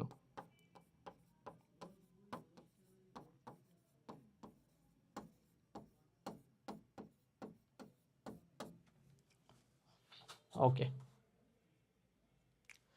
তারপরে ভাজক টিস্যুর কোষসমূহ। অবিভাজনক্ষম হলে তো তাকে ভাজক টিস্যু আমরা কখনো বলতামই না। পুরু কোষপ্রাচীর কখনোই না, সে কোষপ্রাচীর পুরু করলে তার নিজের বিভাজনেই অসুবিধা হতো। আন্তঃকোষীয় ফাঁকবিহীন, আচ্ছা এটা তো পরে আসছে, সাইটোপ্লাজম স্বল্প, এই কথাটাও ভুল, তাহলে উত্তর এটাই ঠিক। আর হ্যাঁ, আন্তঃকোষীয় ঠিকই ফাঁকবিহীন, অর্থাৎ এদের মধ্যে কোনো দুইটা কোষের মধ্যে মাঝখানে কোনো ফাঁকা জায়গা থাকবে না। এটাও আমি অলরেডি কিন্তু ভাজক টিস্যুর বৈশিষ্ট্যতে শুরুতেই পড়ায় ফেলছি। পরের প্রশ্নে যাই। কোষ বিভাজন অনুসারে, আচ্ছা, কি অনুসারে যদি মনেও না থাকে, তুমি তো একটা জিনিস জানো যে ভাজক টিস্যু সারা জীবনে যেইভাবেই ক্লাসিফাই করি না কেন, যেই অনুসারেই ক্লাসিফাই করি না কেন, সারা জীবনে সে 3 প্রকার। তাহলে এটা তো আর আলাদা করে চিন্তা করার কোনো দরকার নেই যে অবস্থান অনুসারে নাকি উৎপত্তি অনুসারে নাকি কাজ অনুসারে নাকি কোষ বিভাজন অনুসারে ভাজক টিস্যু যে কোনোভাবেই 3 প্রকার। এবং এই প্রশ্ন আমরা সামনেও মাল্টিপল টাইমস পাবো, কেননা এটা একটা গুরুত্ব। আচ্ছা, কি ব্যাপার কাজ অনুসারে, এই যে দেখো যেমনটা বললাম কি বোর্ড, এটা নিশ্চয়ই রাজশাহী বোর্ড হতো। রাজশাহী বোর্ড 21 সালে প্রশ্ন এসেছিল কোষ বিভাজন অনুসারে ভাজক টিস্যু কত প্রকার, কাজ অনুসারে ভাজক টিস্যু কত প্রকার, এটা আবার আসছিল ময়মনসিংহ বোর্ড 21-এ। তো যেভাবেই আসুক না কেন আমরা ইনশাল্লাহ পারবো, কেননা যেটাই আসুক না কেন আমরা 3 দাগায় দিয়ে আসবো। এটা অপশন 3 না, আবার উত্তর 3। উদ্ভিদের ভ্রূণ অবস্থায় উৎপত্তি, আচ্ছা খুবই সুন্দর, সংজ্ঞা থেকে প্রশ্নটা আসছে এবং এটাও শুরুতে পড়ায় ফেলছি। উদ্ভিদের ভ্রূণ অবস্থায় উৎপত্তি লাভ করে। দেখো, উদ্ভিদ উৎপত্তি অনুসারে 3 প্রকার ছিল: প্রাইমারি ভাজক টিস্যু, সেকেন্ডারি ভাজক টিস্যু এবং প্রোমেরিস্টেম বা প্রারম্ভিক ভাজক টিস্যু। প্রারম্ভিক ভাজক টিস্যুটা তার উৎপত্তি হচ্ছে শীর্ষদেশের একেবারে পিন পয়েন্ট শেষ অংশে। প্রাইমারি ভাজক টিস্যু এটা ভ্রূণ অবস্থায় উৎপত্তি লাভ করে এবং সেকেন্ডারি ভাজক টিস্যু এটা স্থায়ী টিস্যু থেকে উৎপত্তি লাভ করে। চলো দেখি আবার 27 পেজে তো ফেরত আসতে হবে।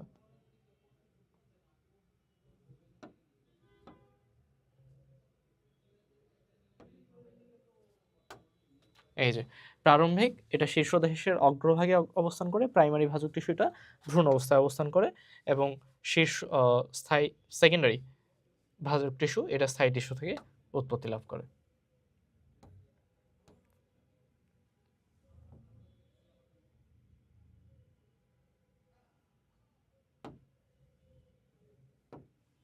তো এটা হচ্ছে উত্তর, হচ্ছে প্রাইমারি ভাজক টিস্যু। প্রোমেরিস্টেমটা অবস্থান করে শীর্ষদেশে।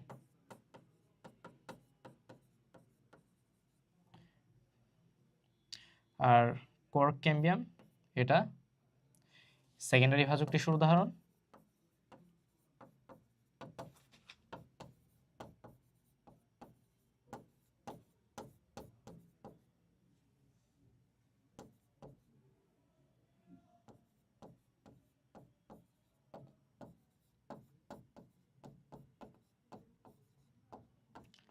এটা সেকেন্ডারি ভাজক টিস্যুর উদাহরণ। আর এই সেকেন্ডারি ভাজক টিস্যু কই থাকে? এটা তৈরি হয় স্থায়ী টিস্যু থেকে তৈরি হয়।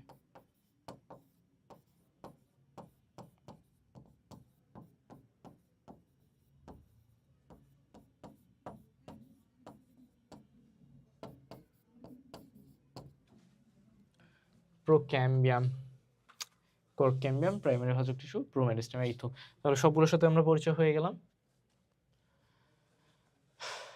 ও আচ্ছা, এই প্রোক্যাম্বিয়াম থেকে জাইলেম, ফ্লোয়েম এগুলো তৈরি হয়। জাইলেম, ফ্লোয়েম তৈরি হয়। ওকে, তো এই ছিল এই 4টা অপশন নিয়ে পরিচিতি। তারপরে সেকেন্ডারি ভাজক টিস্যু কোনটি? একটু আগে পড়ায় আসলাম, কর্ক ক্যাম্বিয়াম ছিল সেকেন্ডারি ভাজক টিস্যুর এক্সাম্পল। মাছ ভাজক টিস্যুর এক্সাম্পল দেখছো, ম্যাক্সিমাম কোশ্চেন এক্সাম্পল থেকে আসছে। সিলেবাস 23-এ এটা মাছ ভাজক টিস্যু। পাতা প্লেটের, কাণ্ডের মজ্জারশ্মি রিব, বহিষ্ণব বহিত্বক প্লেটের উদাহরণ, এবং একাই এই যে বাদ রাখছি আমি এটাই হচ্ছে মাছের উদাহরণ। ওরা জানতে চাইছে মাছের উদাহরণ সি। তারপর স্থায়ী টিস্যুর বৈশিষ্ট্য, কোষগুলো ঘন সন্নিবিষ্ট। আচ্ছা, এটা খুবই অবভিয়াস না? কোষগুলি ঘন সন্নিবিষ্ট হলে আন্তঃকোষীয় তো থাকবেই না। এই দুইটা কথা তো বেসিক্যালি সেম, তাহলে এই দুইটাই তো উত্তর হবে না। এ বি অপশন বাদ, সি আর ডি এর দিকে তাকাও। কোষ প্রাচীর সেলুলোজ নির্মিত, কোষগুলো পরিণত। কোষপ্রাচীর সেল, আচ্ছা এটা ডিরেক্ট উত্তর, হ্যাঁ তুমি জানো সেলুলোজ, এটা আমি পড়ায় আসছি। কোষগুলো পরিণত, এটাও ভুল কথা, কেননা তারা পরিণত হওয়ার সময় পাবে না, তারা প্রতিনিয়ত বিভাজনের মধ্যেই থাকবে। কি ব্যাপার? না, এটা এটা ভুল লিখছে।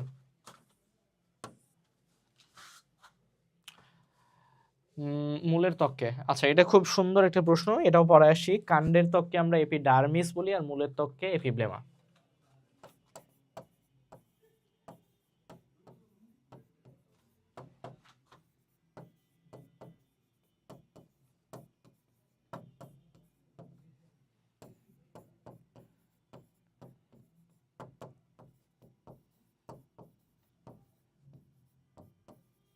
ওকে, তাহলে মূলের ত্বক উত্তর হবে এপিব্লেমা। তারপরে প্রশ্নে যাই। কচুর মূলে কোন ভাস্কুলার, খুবই সুন্দর একটা প্রশ্ন, চট্টগ্রাম 25 সালে খুব সুন্দর একটা প্রশ্ন করছে। দেখো মূলে কোন ধরনের ভাস্কুলার বান্ডল দেখতে পাবো, ওটা পড়ানোর সময় আমি তোমাকে বলছিলাম ইররেসপেক্টিভ অফ বীজপত্র, মূল দেখা মাত্র অ্যান্সার করতে হবে ওরিও। ওই জায়গাটা আরেকবার রিক্যাপ করাই দেই।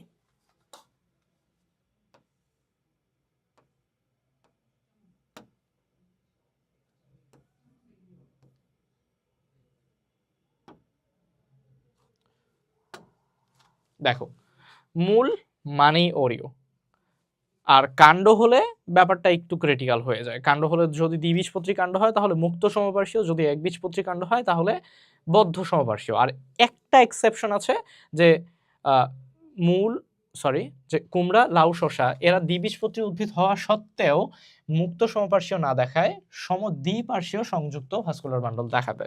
তো এরা মোটামুটি বলা যায় একটা এক্সেপশনাল ফ্যাক্ট। এ ব্যতীত বাকি সবগুলোকে আমরা ব্রড স্পেকট্রামে ফেলে দিতে পারবো। আর কেন্দ্রীয় শুধুমাত্র এই কয়েকটা এক্সেপশনাল উদ্ভিদেই থাকে, টেরিস, লাইকোপোডিয়াম, সেলাজিনরাই থাকে জাইলেম কেন্দ্রিক। এই জায়গাটা কি থেকে আলো পড়ে না বুঝতে পারার কথা। ফ্লোয়েম কেন্দ্রিক এর এক্সাম্পল হচ্ছে ড্রাসিনা আর ইউক্কা। তাহলে সবটা রিক্যাপ হয়ে গেছে, এবং এই টাইপের প্রশ্ন কিন্তু যে শুধুমাত্র এটা তা না, পরবর্তীতে আরো পাবো।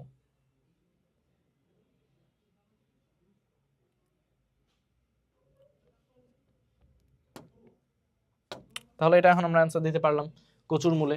কচু, হ্যাঁ এখন তুমি যদি কোয়েশ্চেন করতে চাও ভাই কচু হচ্ছে একবীজপত্রী, কিন্তু এটা জেনে আমাদের খুব একটা কাজ দিচ্ছে না, কেননা একবীজপত্রী হোক বা দ্বিবীজপত্রী হোক মূলের গঠনে সারা জীবনই আমরা দেখতে পাবো অরিও ভাস্কুলার বান্ডল। তারপরে প্রশ্নে যাই, পাতার গ্রাউন্ড টিস্যুকে কি বলে? এটা খুব সিম্পল একটা কথা, পাতার গ্রাউন্ড টিস্যুকে আমরা কি বলি? পাতার গ্রাউন্ড টিস্যুকে আমরা মেসোফিল টিস্যু বলি। কিন্তু মেসোফিল নিয়ে যদি আমরা অতিরিক্ত জানতে চাই,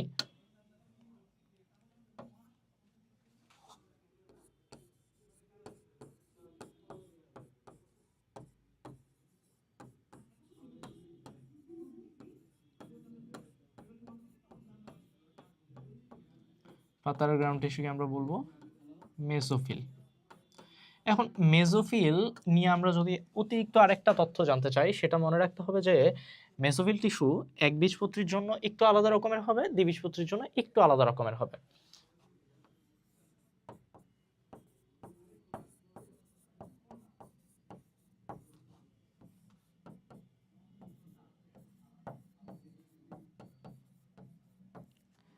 একবীজপত্রীর জন্য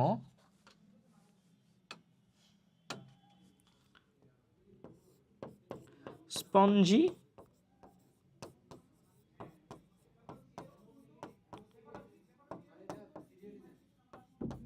প্যারেনকাইমা। তাহলে স্পঞ্জি প্যারেনকাইমা উপস্থিত থাকবে একবীজপত্রীর মেসোফিলে। আর দ্বিবীজপত্রী মেসোফিলের দিকে যদি আবার তাকাই, তাহলে আমরা পাবো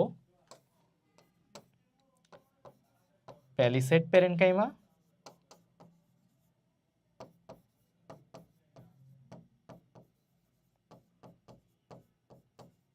এবং স্পঞ্জি প্যারেনকাইমা।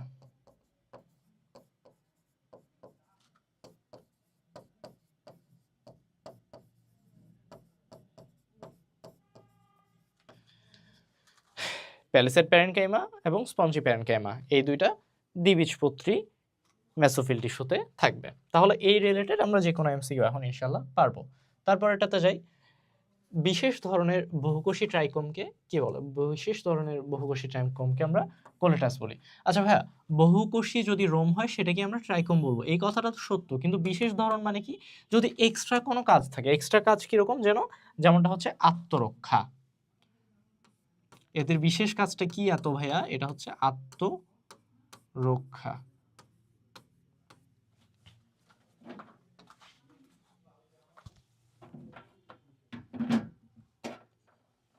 ওকে, তারপরে প্রশ্নে যাই। নিচের কোন স্টোমাটা তিনটি সহকারী কোষ দ্বারা পরিবেষ্টিত হয়ে থাকে? আচ্ছা দেখো, স্টোমাটা মানে হচ্ছে পত্রতন্ত্র। তো আমি যদি এই পাতার দিকে তাকাই আর অনেক জুম করে আমি এখানে দেখব যে দুইটা রক্ষী কোষ, এই দুটো কি রক্ষী কোষ, এবং এদের মাঝখানে যে ফাঁকা জায়গাটা,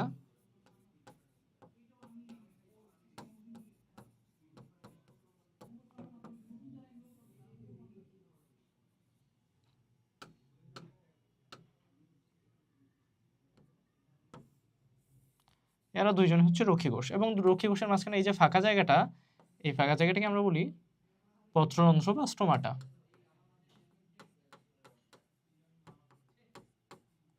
ওকে, আচ্ছা যদি তাই হয়,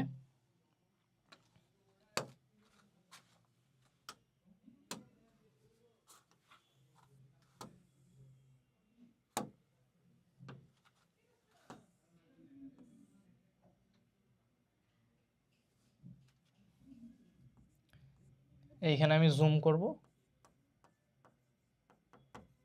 এখানে জুম করে আমি এরকম একটা গঠন দেখতে পাবো। তবে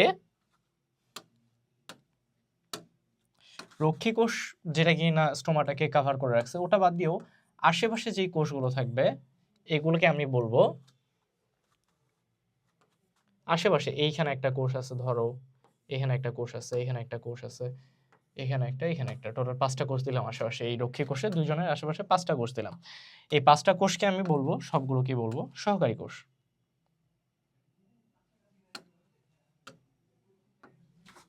এগুলোকে আমি বলতেছি সহকারী কোষ।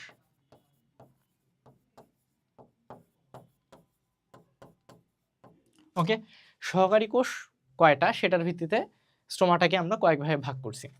সহকারী কোষ যদি 2টা থাকে এবং তারা 2টা যদি পরস্পর সমান্তরালে থাকে, অর্থাৎ ধরে নিলাম এটা একটা আমার, এটা আমার একটা রক্ষী কোষ, এটা আমার একটা রক্ষী কোষ, আর আমার যদি সহকারী কোষ 2জন থাকে, ধরে নিলাম এটা একটা সহকারী কোষ, এটা একটা সহকারী কোষ, রক্ষী কোষের পাশে যে কোষ থাকে সেটাকে সহকারী কোষ বলি। সো এরা দুইজন যেহেতু প্যারালেলই আছে, দেখো এটা আর এটা একই সমান্তরালে অবস্থান করতেছে না, এটাকে আমরা প্যারাসাইটিক গঠন বলি।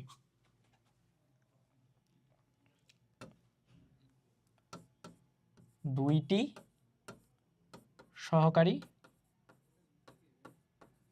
কোষ যদি সমান্তরালে থাকে তাহলে সেটাকে প্যারাসাইটিক গঠন বলতেছে। যদি ডায়াসাইটিক নামে একটা অপশন দেখতাম আমরা, সেটা দিয়ে বোঝাতো দুইটি সহকারী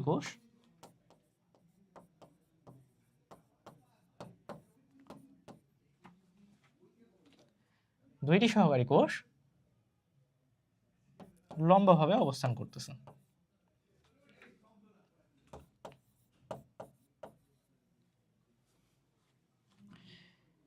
অ্যানিসোসাইটিকে 3টি সহকারী কোষ অবস্থান করতেছে। অ্যাক্টিনোসাইটে বহু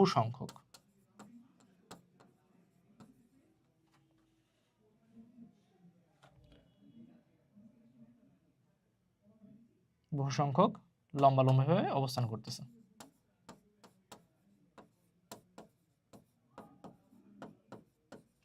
আর অ্যানোমোসাইটিকে সঠিকভাবে সেপারেট করা যায় না, সঠিকভাবে রক্ষী কোষ সহকারী কোষ আলাদা করা যায় না। রক্ষী কোষ, সো কয়টা আমরা কখনো এর হিসেবই করতে পারবো না।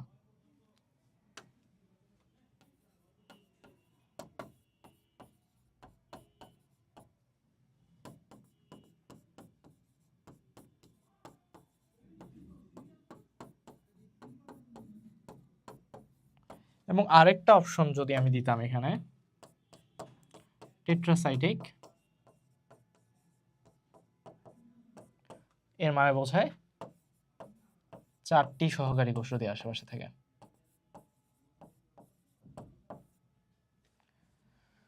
তাহলে আশেপাশে যদি 2টি সহকারী কোষ থাকে এবং তারা সমান্তরালে থাকে সেটাকে প্যারাসাইটিক গঠন বলবো। আশেপাশে যদি 2টি সহকারী কোষ থাকে এবং তারা লম্বভাবে থাকে সেটাকে ডায়াসাইটিক গঠন বলবো। আশেপাশে যদি 3টা সহকারী কোষ থাকে সেটাকে অ্যানিসোসাইটিক বলবো। যদি আশেপাশে 4টা সহকারী কোষ থাকে সেটাকে টেট্রাসাইটিক বলবো। যদি বহু সংখ্যক কোষ থাকে লম্বালম্বিভাবে সেটাকে আমরা অ্যানিসোসাইটিক বলবো। আর যদি সঠিকভাবে আমরা সেপারেট করতেই না পারি যে কোনটা রক্ষী কোষ আর কোনটা সহকারী কোষ, তাহলে সেই গঠনটাকে আমরা অ্যানোমোসাইটিক বলবো। এক্ষেত্রে প্রশ্ন করছে আমাদেরকে 3টি সহকারী কোষ, তাহলে এক্ষেত্রে কোনো কমপ্লেক্সিটির কিছু নেই, 3টি সহকারী কোষ থাকলে ডিরেক্টলি আমরা আনসার করব অ্যানিসোসাইটিক। তারপরে প্রশ্নে কোয়েশ্চেন করছে সমদ্বিপার্শ্বীয় গঠন কোন কোন উদ্ভিদে দেখা যায়। দেখো, সমদ্বিপার্শ্বীয় একটা ব্যতিক্রম, কাণ্ডর ক্ষেত্রে আমরা এই ব্যতিক্রমটা দেখতে পাই। কাণ্ডর ক্ষেত্রে হয় সংযুক্ত মুক্ত সংযুক্ত হওয়ার কথা ছিল, না হয় বদ্ধ সংযুক্ত হওয়ার কথা ছিল, কিন্তু মাত্র 3টা উদ্ভিদ লাউ, কুমড়া, শসা, এই 3টা উদ্ভিদে আমরা কি দেখতে পাই? সমদ্বিপার্শ্বীয় গঠন দেখতে পাই। এখন এই 3টার মধ্যে কোনটা অপশন দেওয়া আছে? কুমড়া দেওয়া আছে, তাহলে অ্যান্সার হবে এটাই।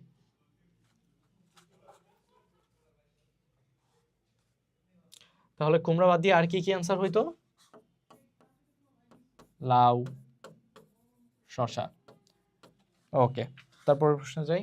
আচ্ছা, আমার কি রেকর্ড হচ্ছে? ঠিক আছে, তারপরের প্রশ্নটাতে যাই। এখানে কোয়েশ্চেন করছে যে নিচের কোনটিতে বায়বীয় অংশের ত্বকে অবস্থিত দুইটি বিশেষ কোষ দিয়ে বেষ্টিত এবং নিয়ন্ত্রিত ছিদ্রপত্রটি রাতের বেলা খোলা থাকে? আচ্ছা, রাতের বেলা খোলা থাকে কোনটিতে? আচ্ছা, নরমালি স্টোমাটা বা পত্ররন্ধ্র রাতের বেলা বন্ধ থাকে। নরমালি স্টোমাটা বা পত্ররন্ধ্র রাতের বেলা বন্ধ থাকে, কিন্তু কিছু ক্ষেত্রে এক্সেপশন দেখা যায়, যেরকম মরুজ উদ্ভিদগুলোতে ঠিক নির্দিষ্ট একটা টাইমে পত্ররন্ধ্র খুলবে, ব্যাপারটা তেমনটা না।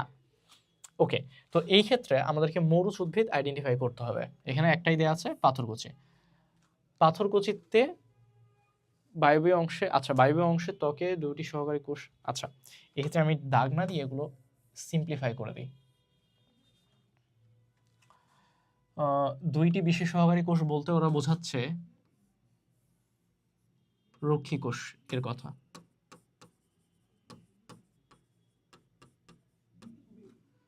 বেষ্টিত নিয়ন্ত্রিত ছিদ্রপথ বলতে তারা বোঝাচ্ছে পত্ররন্ধ্রকে। তো ওরা কোশ্চেন করছে রাতের বেলা কোনটার খোলা থাকে। পত্ররন্ধ্র নরমালি ভালোভাবে খোলা থাকে, পত্ররন্ধ্র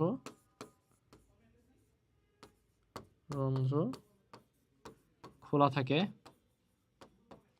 10টা থেকে 11টা বেলা এবং 2টা থেকে 3টা বেলা। এই 2টা সময় সব থেকে ভালোভাবে খোলা থাকে। বাকি দিনের বেলা হ্যাঁ ডেফিনেটলি খোলা থাকে, আলো পড়লে অথবা পটাশিয়াম আয়ন এর সঞ্চার হলেই পত্ররন্ধ্র খুলবে, খুবই ভালো কথা। কিন্তু তার মধ্যে এক্সেপশন হচ্ছে মরুজ উদ্ভিদগুলো যেমন পাথরকুচি, ওরা রাত্রেবেলা খোলা থাকে, তাহলে পানি কম পরিমাণে বের হয়ে যাবে, কেননা একটা মরুজ উদ্ভিদ কখনোই চাইবে না খুব বেশি পরিমাণে পানি ওর ভেতর থেকে বের হয়ে যাক দিনের বেলা। তাই দিনের বেলা সে কখনো পত্ররন্ধ্র খুলতেই চাইবে না, সে খুলে রাখবে রাতের বেলা, যেমনটা পাথরকুচির ক্ষেত্রে। তারপরে প্রশ্নে যাই, কোনটিতে হাইড্রোথট থাকতে পারে? হাইড্রোথট আমি বলছিলাম যে 3টা জায়গায় থাকবে।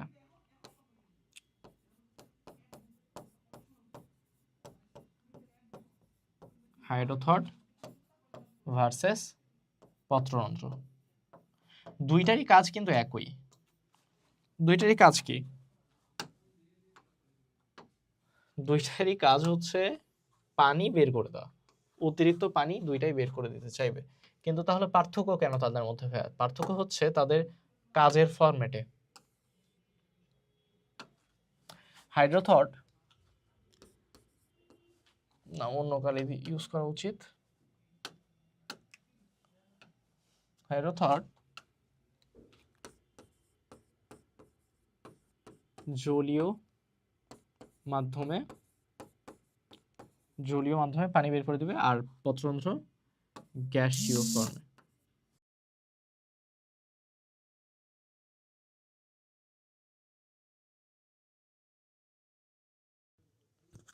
লাস্টে যে কতগুলো কথা তোমরা কম শুনতে পাইছো আল্লাহই জানে।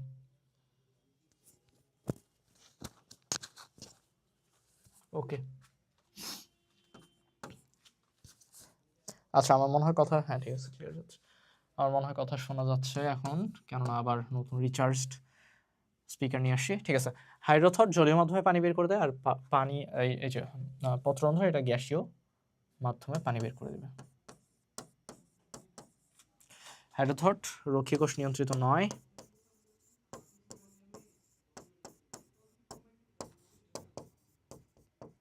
নিয়ন্ত্রিত নয়।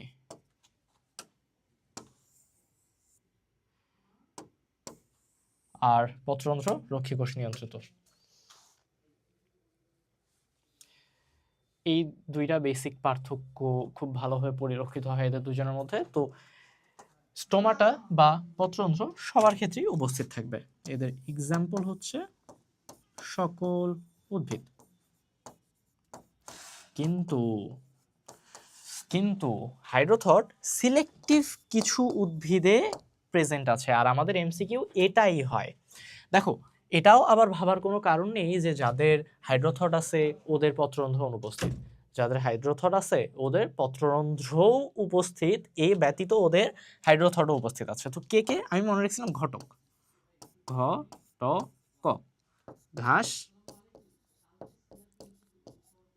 টমেটো এবং কচু। ওকে, ভেরি গুড। তো এখানে কোনটিতে হাইড্রোথট থাকতে পারে? ও আচ্ছা, এটাও বলে দেওয়া দরকার যে এটা শুধুমাত্র পাতাতেই অবস্থান করবে।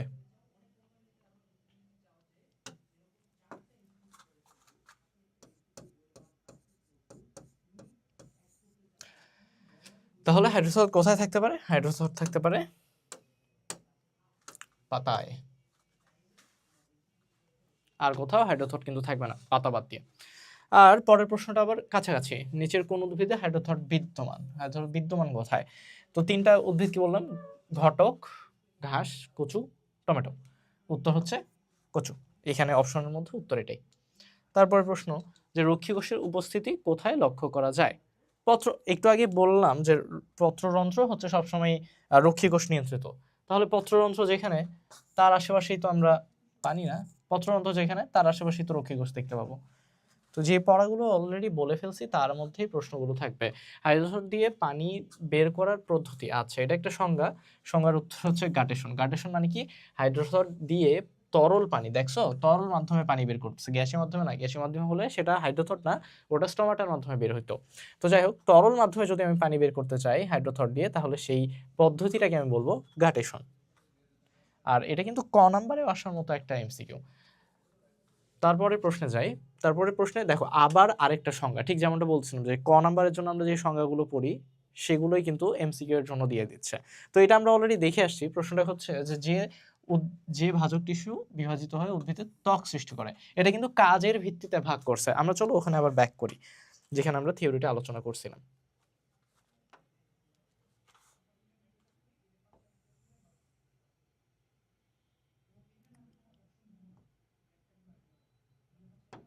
এই যে কাজের ভিত্তিতে আমরা তিন ভাগে ভাগ করতে দেখছিলাম ভাজক টিস্যুদেরকে, প্রোটোডার্ম, গ্রাউন্ড মেরিস্টেম এবং প্রোক্যাম্বিয়াম। এর মধ্যে ত্বক তৈরি করার কাজ ছিল প্রোটোডার্মের, অভ্যন্তরীণ গঠন তৈরি করার কাজ ছিল গ্রাউন্ড মেরিস্টেমের, এবং জাইলেম ফ্লোয়েম এগুলো তৈরি করার কাজ ছিল প্রোক্যাম্বিয়ামের। তো এর মধ্যে প্রোটোডার্মের কাজ ত্বক তৈরি। দেখো দেখি এটাই আবার কমন পাইছি না আমরা এখানে?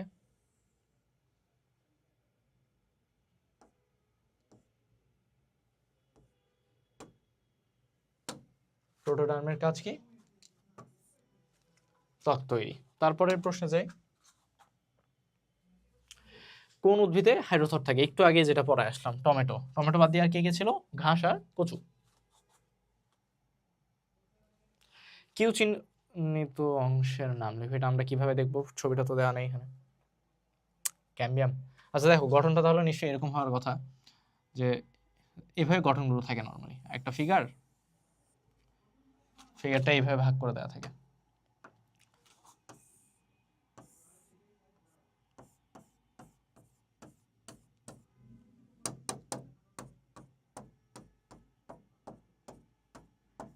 এরকম যেখানে তুমি ফিগার দেখবা,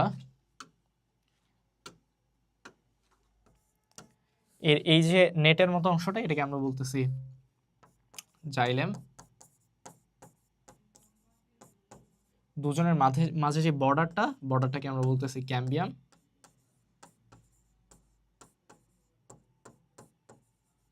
এবং এই পাশে যে ডট ডট ওয়ালা অংশটা, এটাকে আমরা বলতেছি ফ্লোয়েম।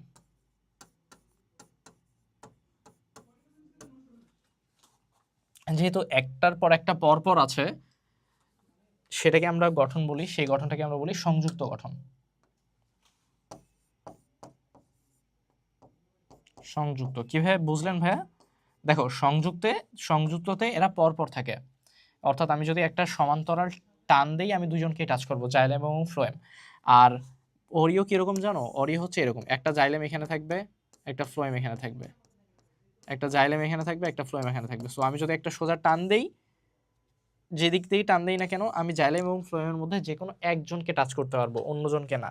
এই ফিগারটা হচ্ছে অরিও ফিগার। আবার যেহেতু আমি এখানে ক্যাম্বিয়াম রাখছি, তাই এটা হবে মুক্ত সংযুক্ত। আর যদি আমি ক্যাম্বিয়াম না রাখতাম, মুক্ত সংযুক্তর মধ্যে এটা সমপার্শ্বীয় হবে আর কি।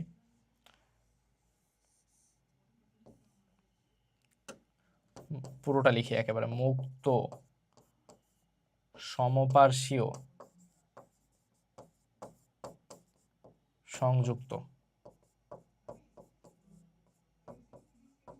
ওকে, তো যেহেতু ক্যাম্বিয়াম আছে তাই মুক্ত। যদি ক্যাম্বিয়াম না থাকতো তাহলে সেটা হতো যুক্ত।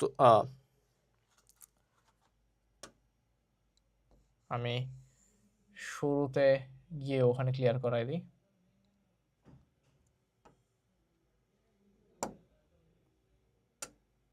দেখো, এই যে বদ্ধ সমপার্শ্বীয় সংযুক্ত, বদ্ধটাতে ক্যাম্বিয়াম থাকে না।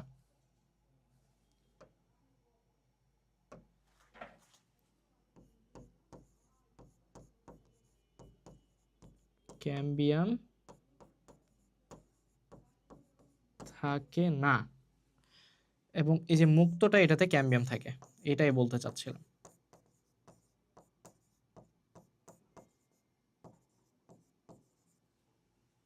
আর সমদ্বিপার্শ্বীয় যেটা, এটার দুই পার্শ্বে ক্যাম্বিয়াম থাকে, এই জন্য সমদ্বিপার্শ্বীয়।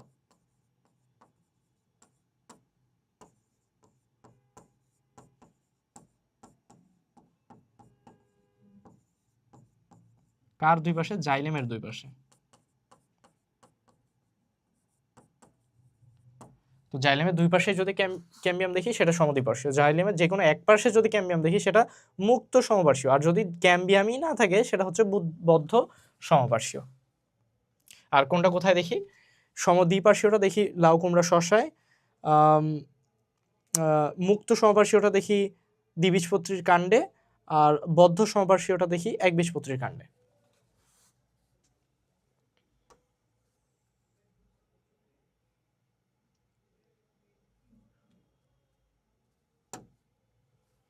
ওকে, তো এই ছিল গঠনটা। এবং এটা কাদের ক্ষেত্রে দেখি? মাত্র পড়ায় আসলাম। এটা কাদের দেখি? এটা আমরা দেখি কাণ্ডে। এবং কোন কাণ্ডে? দ্বিবীজপত্রীর কাণ্ডে। তো ছবিও দেখতে কিরকম, এটাও আমরা এখন পারি। তাহলে এই সেম ছবি, কিন্তু ক্যাম্বিয়াম বাদ দিলে সেটা হতো বদ্ধ সমপার্শ্বীয় সংযুক্ত। এবং ওটা কাণ্ডতেই পাইতাম, কিন্তু একবীজপত্রী কাণ্ডতে পাইতাম। আর যদি আমি জাইলেমের এই পাশে যেমন ক্যাম্বিয়াম দিছি, এইখানে নিচে আরেকটা ক্যাম্বিয়াম দিয়ে দিতাম, সেটা সমদ্বিপার্শ্বীয় হইতো। এবং সেটা লাউ কুমড়া আর শশাতে পাই আমরা। তাহলে ঠিক আছে, এটা যেই ছবি দেয়া থাক না কেন, এরকম আমরা অ্যান্সার করতে পারবো।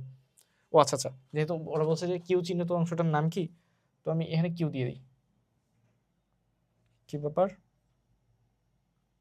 হ্যাঁ, এই ক্যাম্বিয়ামটা নিশ্চয়ই কিউ, নিশ্চয়ই এরকমই ছবিটা ছিল। আচ্ছা, তারপরে প্রশ্নে যাই। কি বলছে? কোনটিতে কাসপেরিয়ান স্ট্রিপ বিদ্যমান? আচ্ছা, কাসপেরিয়ান স্ট্রিপ এন্ডোডার্মিসের একটা উদাহরণ এন্ডোডার্মিস লেয়ারে অবস্থিত একটা গঠন। আমি হয়তো এখানে লিখিনি, আমার মনে আছে এটা দেইনি, আমি লিখে দেওয়া উচিত।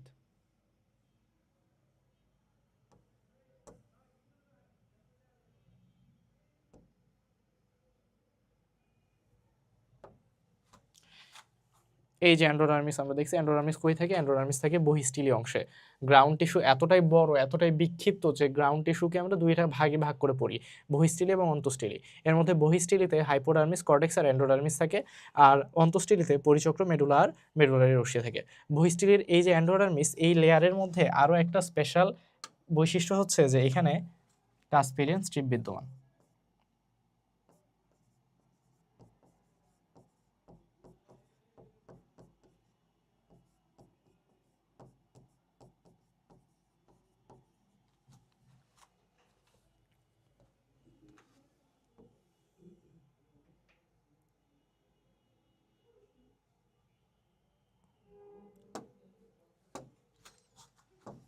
এটা এখন পারবো। তারপর প্রশ্ন যাই। পেরিসাইকেল স্তর হতে ভাস্কুলার বান্ডল সহ ভিতরে, আচ্ছা পেরিসাইকেলটা ছিল বর্ডার, ওই বর্ডারের বাইরে যা যায় কিছু বহিঃস্থলী, ভিতরে যা যায় কিছু অন্তঃস্থলী। এখন অন্তঃস্থলীর মধ্যে কি কি ছিল? অংশে না, অন্তঃস্থলী, অন্তঃস্থলীর মধ্যে কি কি ছিল? মজ্জা, তারপরে হচ্ছে যে কেন্দ্র পর্যন্ত, হ্যাঁ, তো মজ্জা রশ্মি বা মেডুলারি রে, এই ধরনের জিনিসগুলো প্রেজেন্ট থাকবে।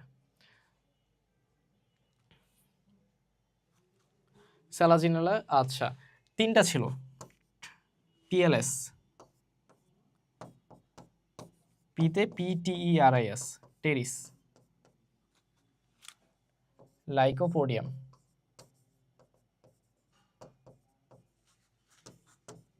এবং স্যালাজিনেলা।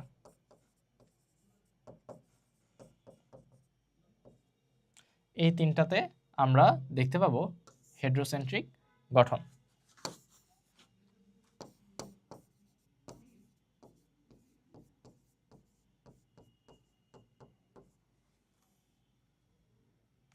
তারপরে উদ্ভিদের মূলের কোন অংশে কাসপেরিয়ান স্ট্রিপ থাকে? একটু আগে দেখে আসলাম অন্তত্বক। আচ্ছা অন্তত্বকের কিন্তু আবার ইংলিশ হচ্ছে এন্ডোডার্মিস।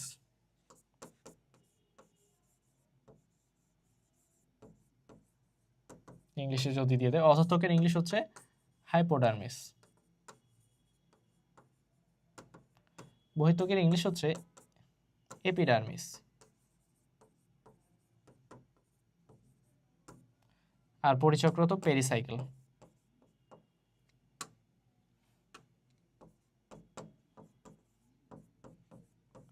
আর এন্ডোডার্মিসে যে কাসপেরিয়ান স্ট্রিপ থাকে, বা অধত্বকে যে কাসপেরিয়ান, ওয়েট, আল্লাহ, এটাকে আমি অধত্বক আর ওটাকে অন্তত্বক ভাবছি।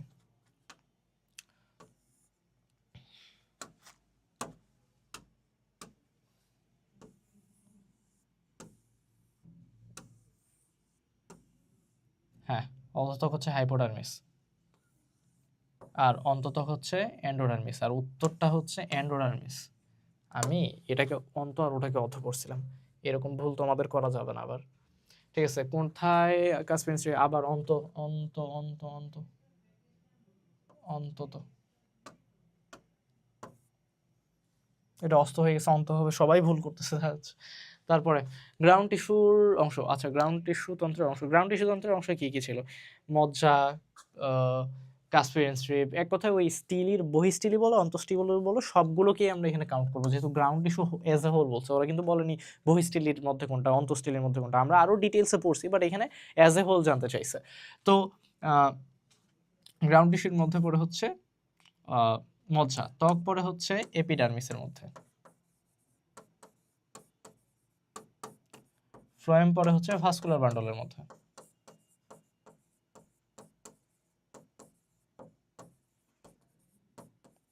মূলরোমও পড়ে এপিডার্মিসের মধ্যে।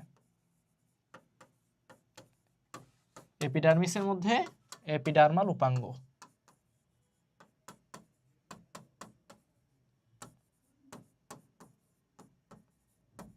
হচ্ছে মূলর। ঠিক আছে, এইগুলোই এখান থেকে জানতে হইতো। তারপরে প্রশ্নটাতে যাই। স্টিলির অংশ হচ্ছে আচ্ছা স্টিলি আর অন্তঃস্থলী, স্টিলি বলতে যা বোঝানো হয় এই জিনিসটাই বেসিক্যালি স্টিলি। স্টিলি ইজ ইকুয়ালস টু অন্তঃস্টিলি। সো অন্তঃস্টিলি মানে যা বোঝায়, স্টিলি মানে আমরা তাই বুঝি। সো অন্তঃস্টিলির অংশ কি কি, ভিতরে যা যা থাকবে, কি কি ছিল ভিতরে। আচ্ছা, এটা অস্তন, এটা অন্ততক, এটাও না, এটাও না, এটাও না। কেন পরিচক্র থেকে শুরু, অ্যাকচুয়ালি পরিচক্র ছিল বর্ডার, ওই বর্ডার সহ ওই বর্ডারের ভিতরে যা যা কিছু সব ছিল স্টিলির অংশ। ও আচ্ছা, তাহলে এরা তিনজন কি, এরা তিনটি হচ্ছে বহিঃস্টিলির অংশ।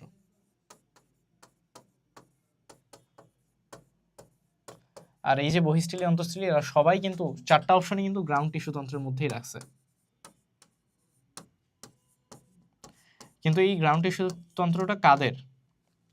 এই গ্রাউন্ড টিস্যু তন্ত্রটা হয় কাণ্ডের, না হয় মূলের। আপনি কিভাবে বুঝলেন ভাইয়া? কেননা পাতায় আমরা এরকম গ্রাউন্ড টিস্যু তন্ত্র দেখি না। পাতায় আমরা সিম্পলি পেলিসেড প্যারেনকাইমা আর স্পঞ্জি প্যারেনকাইমা দেখি। একবীজপত্রীতে কিরকম, দ্বিবীজপত্রীতে কিরকম, সেটাও আমি কিন্তু ওখানে পড়ায় এসেছি, ওটা তোমরা দেখে নেবে আবার। তারপরে প্রশ্নে যাই। প্রশ্নটা হচ্ছে অধত্বকের নিচ থেকে অন্ততক পর্যন্ত বিস্তৃত অংশটির নাম। অধত্বকের নিচ থেকে অন্ততক পর্যন্ত। আচ্ছা ঠিক আছে, আমি যদি একটা অনেক বড় সার্কেল ড্র করি,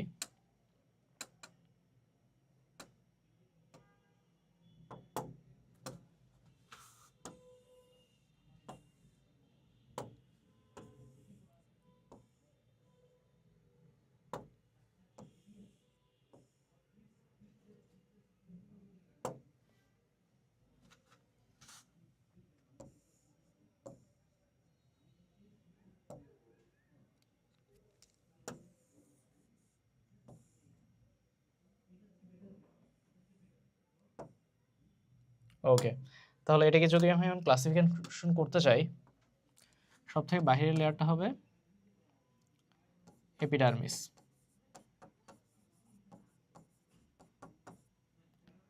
তারপরেই হাইপোডার্মিস, তারপরে যে বৃত্তটা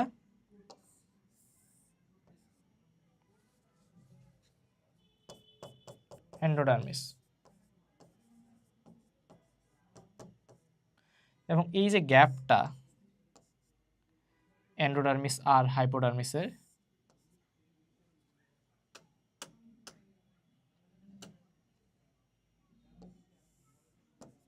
এই গ্যাপটাকে আমরা বলি কর্টেক্স। এবং এন্ডোডার্মিসের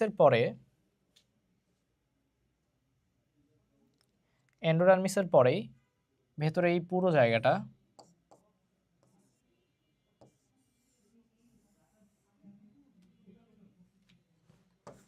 এটা হচ্ছে অন্তঃস্টিলি।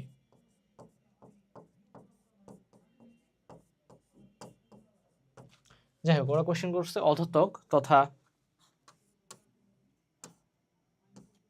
হাইপোডার্মিস থেকে অন্ততক তথা এন্ডোডার্মিস, এই দুইটার মধ্যে যে জায়গাটা সেটাকে কি বলতেছি? এই দুইটার মধ্যে জায়গাটা হচ্ছে কর্টেক্স। হাইপো আর এন্ডোর মাঝখানে, আর এদের দুজনের বাহিরে এপিডার্মিস, এদের দুজনের ভিতরে হচ্ছে অন্তঃস্টিলি পার্টটা। অন্তঃস্টিলি পার্ট কই থেকে শুরু হয়? পরিচক্র থেকে শুরু হয়।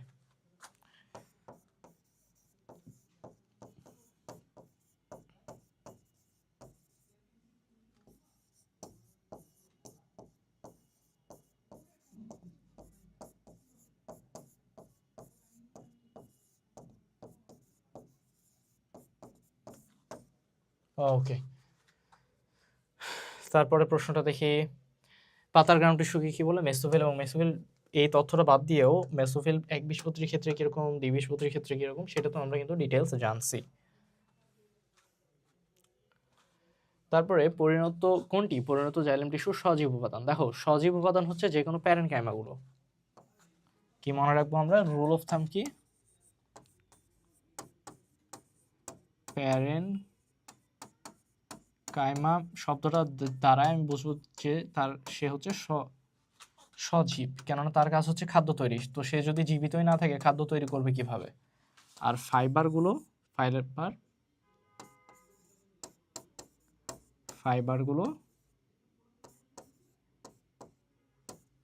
মৃত। ওকে, ঠিক আছে, পারা যাবে। তারপরে প্রশ্নটাতে যাই। জাইলেম এবং ফ্লোয়েম উভয় টিস্যুতে বিদ্যমান কোনটা? ফাইবার। ফাইবার এবং প্যারেনকাইমা দুটাতেই বিদ্যমান। ট্রাকিড এটা শুধু জাইলেমে বিদ্যমান। ট্রাকিড ভেসেল এটা শুধুমাত্র জাইলেমে পাই।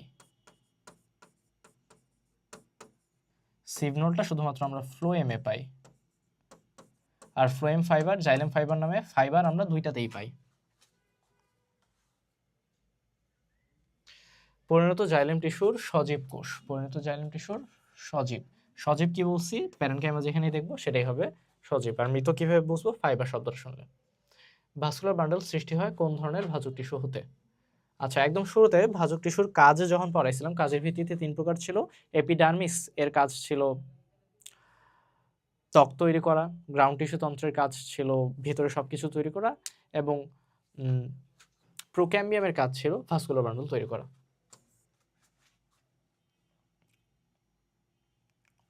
এটা অলরেডি পড়া আসছে, এটা তার ডিটেলসে না যাই। তারপরে প্রশ্নে যাই। কোন বাক্যটি সঠিক? চলো বাক্যগুলো পড়ে দেখি। ভাজক টিস্যুর কোষগুলোর বিপাকীয় হার কম, এটা ভুল। ওদের বিপাকীয় হার বেশি ভাজক টিস্যুর। জাইলেম এবং ফ্লোয়েম এক ধরনের ভাজক টিস্যু, ভুল। এর এক ধরনের স্থায়ী টিস্যু। মূলের বহিরাবরণকে এপিডার্মিস বলে, ভুল। বহিরাবরণকে আমরা এপিব্লেমা বলি। তাহলে এটাই উত্তর হবে।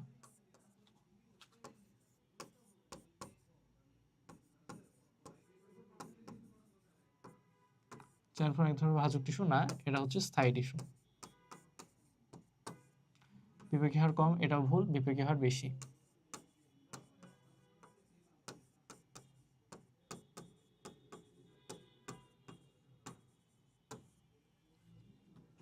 ওকে, আর এন্ডার্ক আর এক্সার্কের বিষয়টা কিরকম দেখো। কাণ্ডে কাণ্ডে দন্তনেডো আছে না, এটা এন্ডার্ক গঠন পাবো আমরা। আর মূলে আমরা এক্সার্ক গঠন পাবো। এটা অ্যাকচুয়ালি জাইলেমের অবস্থানের উপর ভিত্তিতে এই দুই ভাগে ভাগ করছি। জাইলেমের মেটাজাইলেমের অবস্থান। মেটাজাইলেম কি? পরিপূরক বা পরিণত জাইলেম তথা মেটাজাইলেম এর অবস্থানের ভিত্তিতে এই দুই ভাগে ভাগ করছি।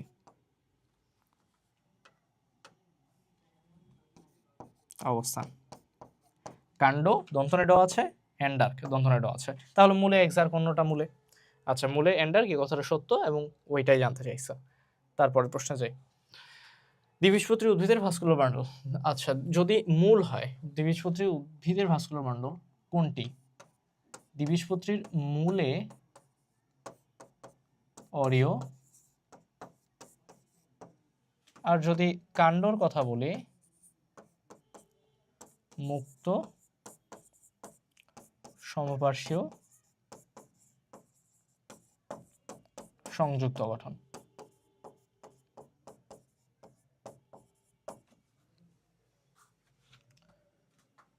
আচ্ছা, মূলে হলে অরিও, মূল চাইছে নাকি? উত্তরটা কি নিছে? সমপার্শ্বীয়, তাহলে নিশ্চয়ই কাণ্ড কথার উল্লেখ ছিল এখানে। দ্বিবীজপত্রী উদ্ভিদের কাণ্ডের বললে তখন আর অরিও না, কাণ্ডের হলে তখন মুক্ত সমপার্শ্বীয়। এই যে সমপার্শ্বীয় আছে।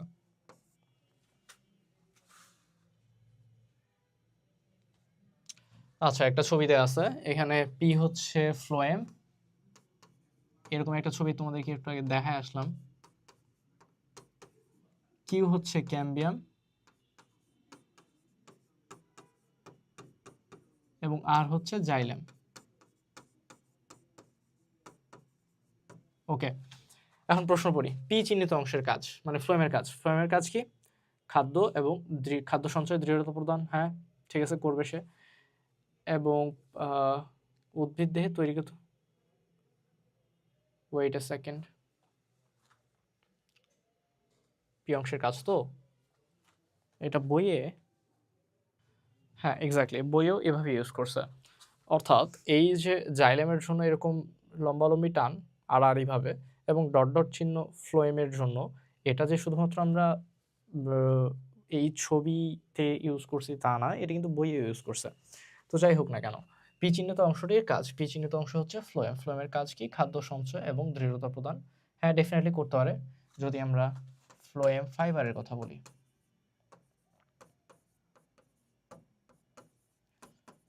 ফাইবার এই কাজটা করবে। এবং উদ্ভিদে খাবার পরিবহন করা, এটাই অ্যাকচুয়ালি ফ্লোয়েমের কাজ।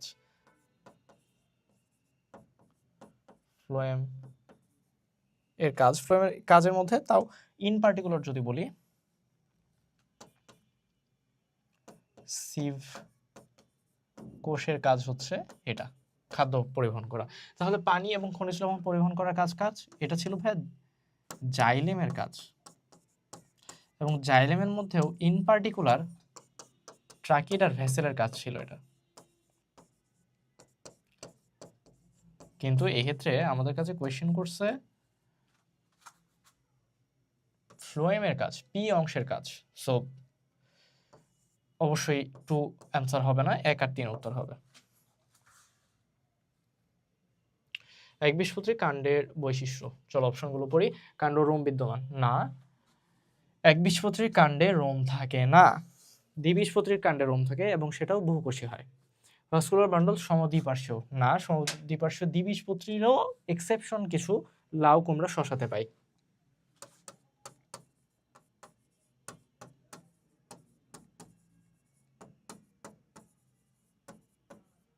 এটাতে পাই। কাণ্ডরোম বিদ্যমান না। ভাস্কুলার বান্ডল অসংখ্য, হ্যাঁ এটা কথাটা সত্যি। ক্যাম্বিয়াম উপস্থিত না, এটা দ্বিবীজপত্রী কাণ্ডে উপস্থিত থাকে। ক্যাম্বিয়াম এদের অনুপস্থিত একবীজপত্রী, এটা একটু আগে অবশ্য বলে আসছিলাম। তারপরে প্রশ্নটাতে যাই। কোশ্চেন করছে একবীজপত্রী কাণ্ডের ভাস্কুলার বান্ডল কিরকম হয়। আচ্ছা, জাইলেম টিস্যুর গঠন একটা ভিউ, হ্যাঁ অ্যাকচুয়ালি কথাটা সত্য। পরেরগুলো পড়ি। জাইলেম এবং ফ্লোয়েম ভিন্ন ভিন্ন ব্যাসার্ধে থাকে, এটা কি কথা সঠিক? চলো দেখি তো।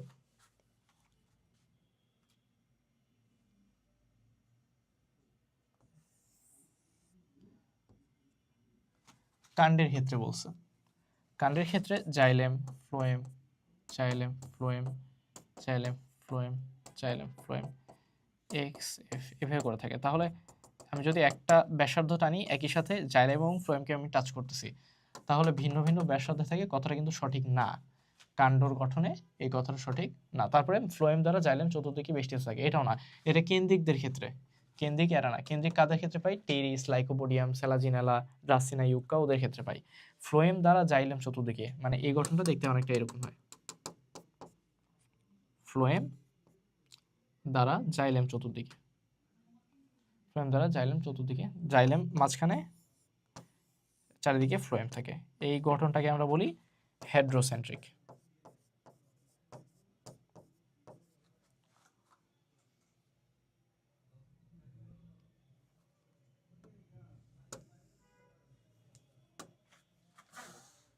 এটা ফিগার কিসের? একবীজপত্রী কাণ্ডের অন্তর্গঠন।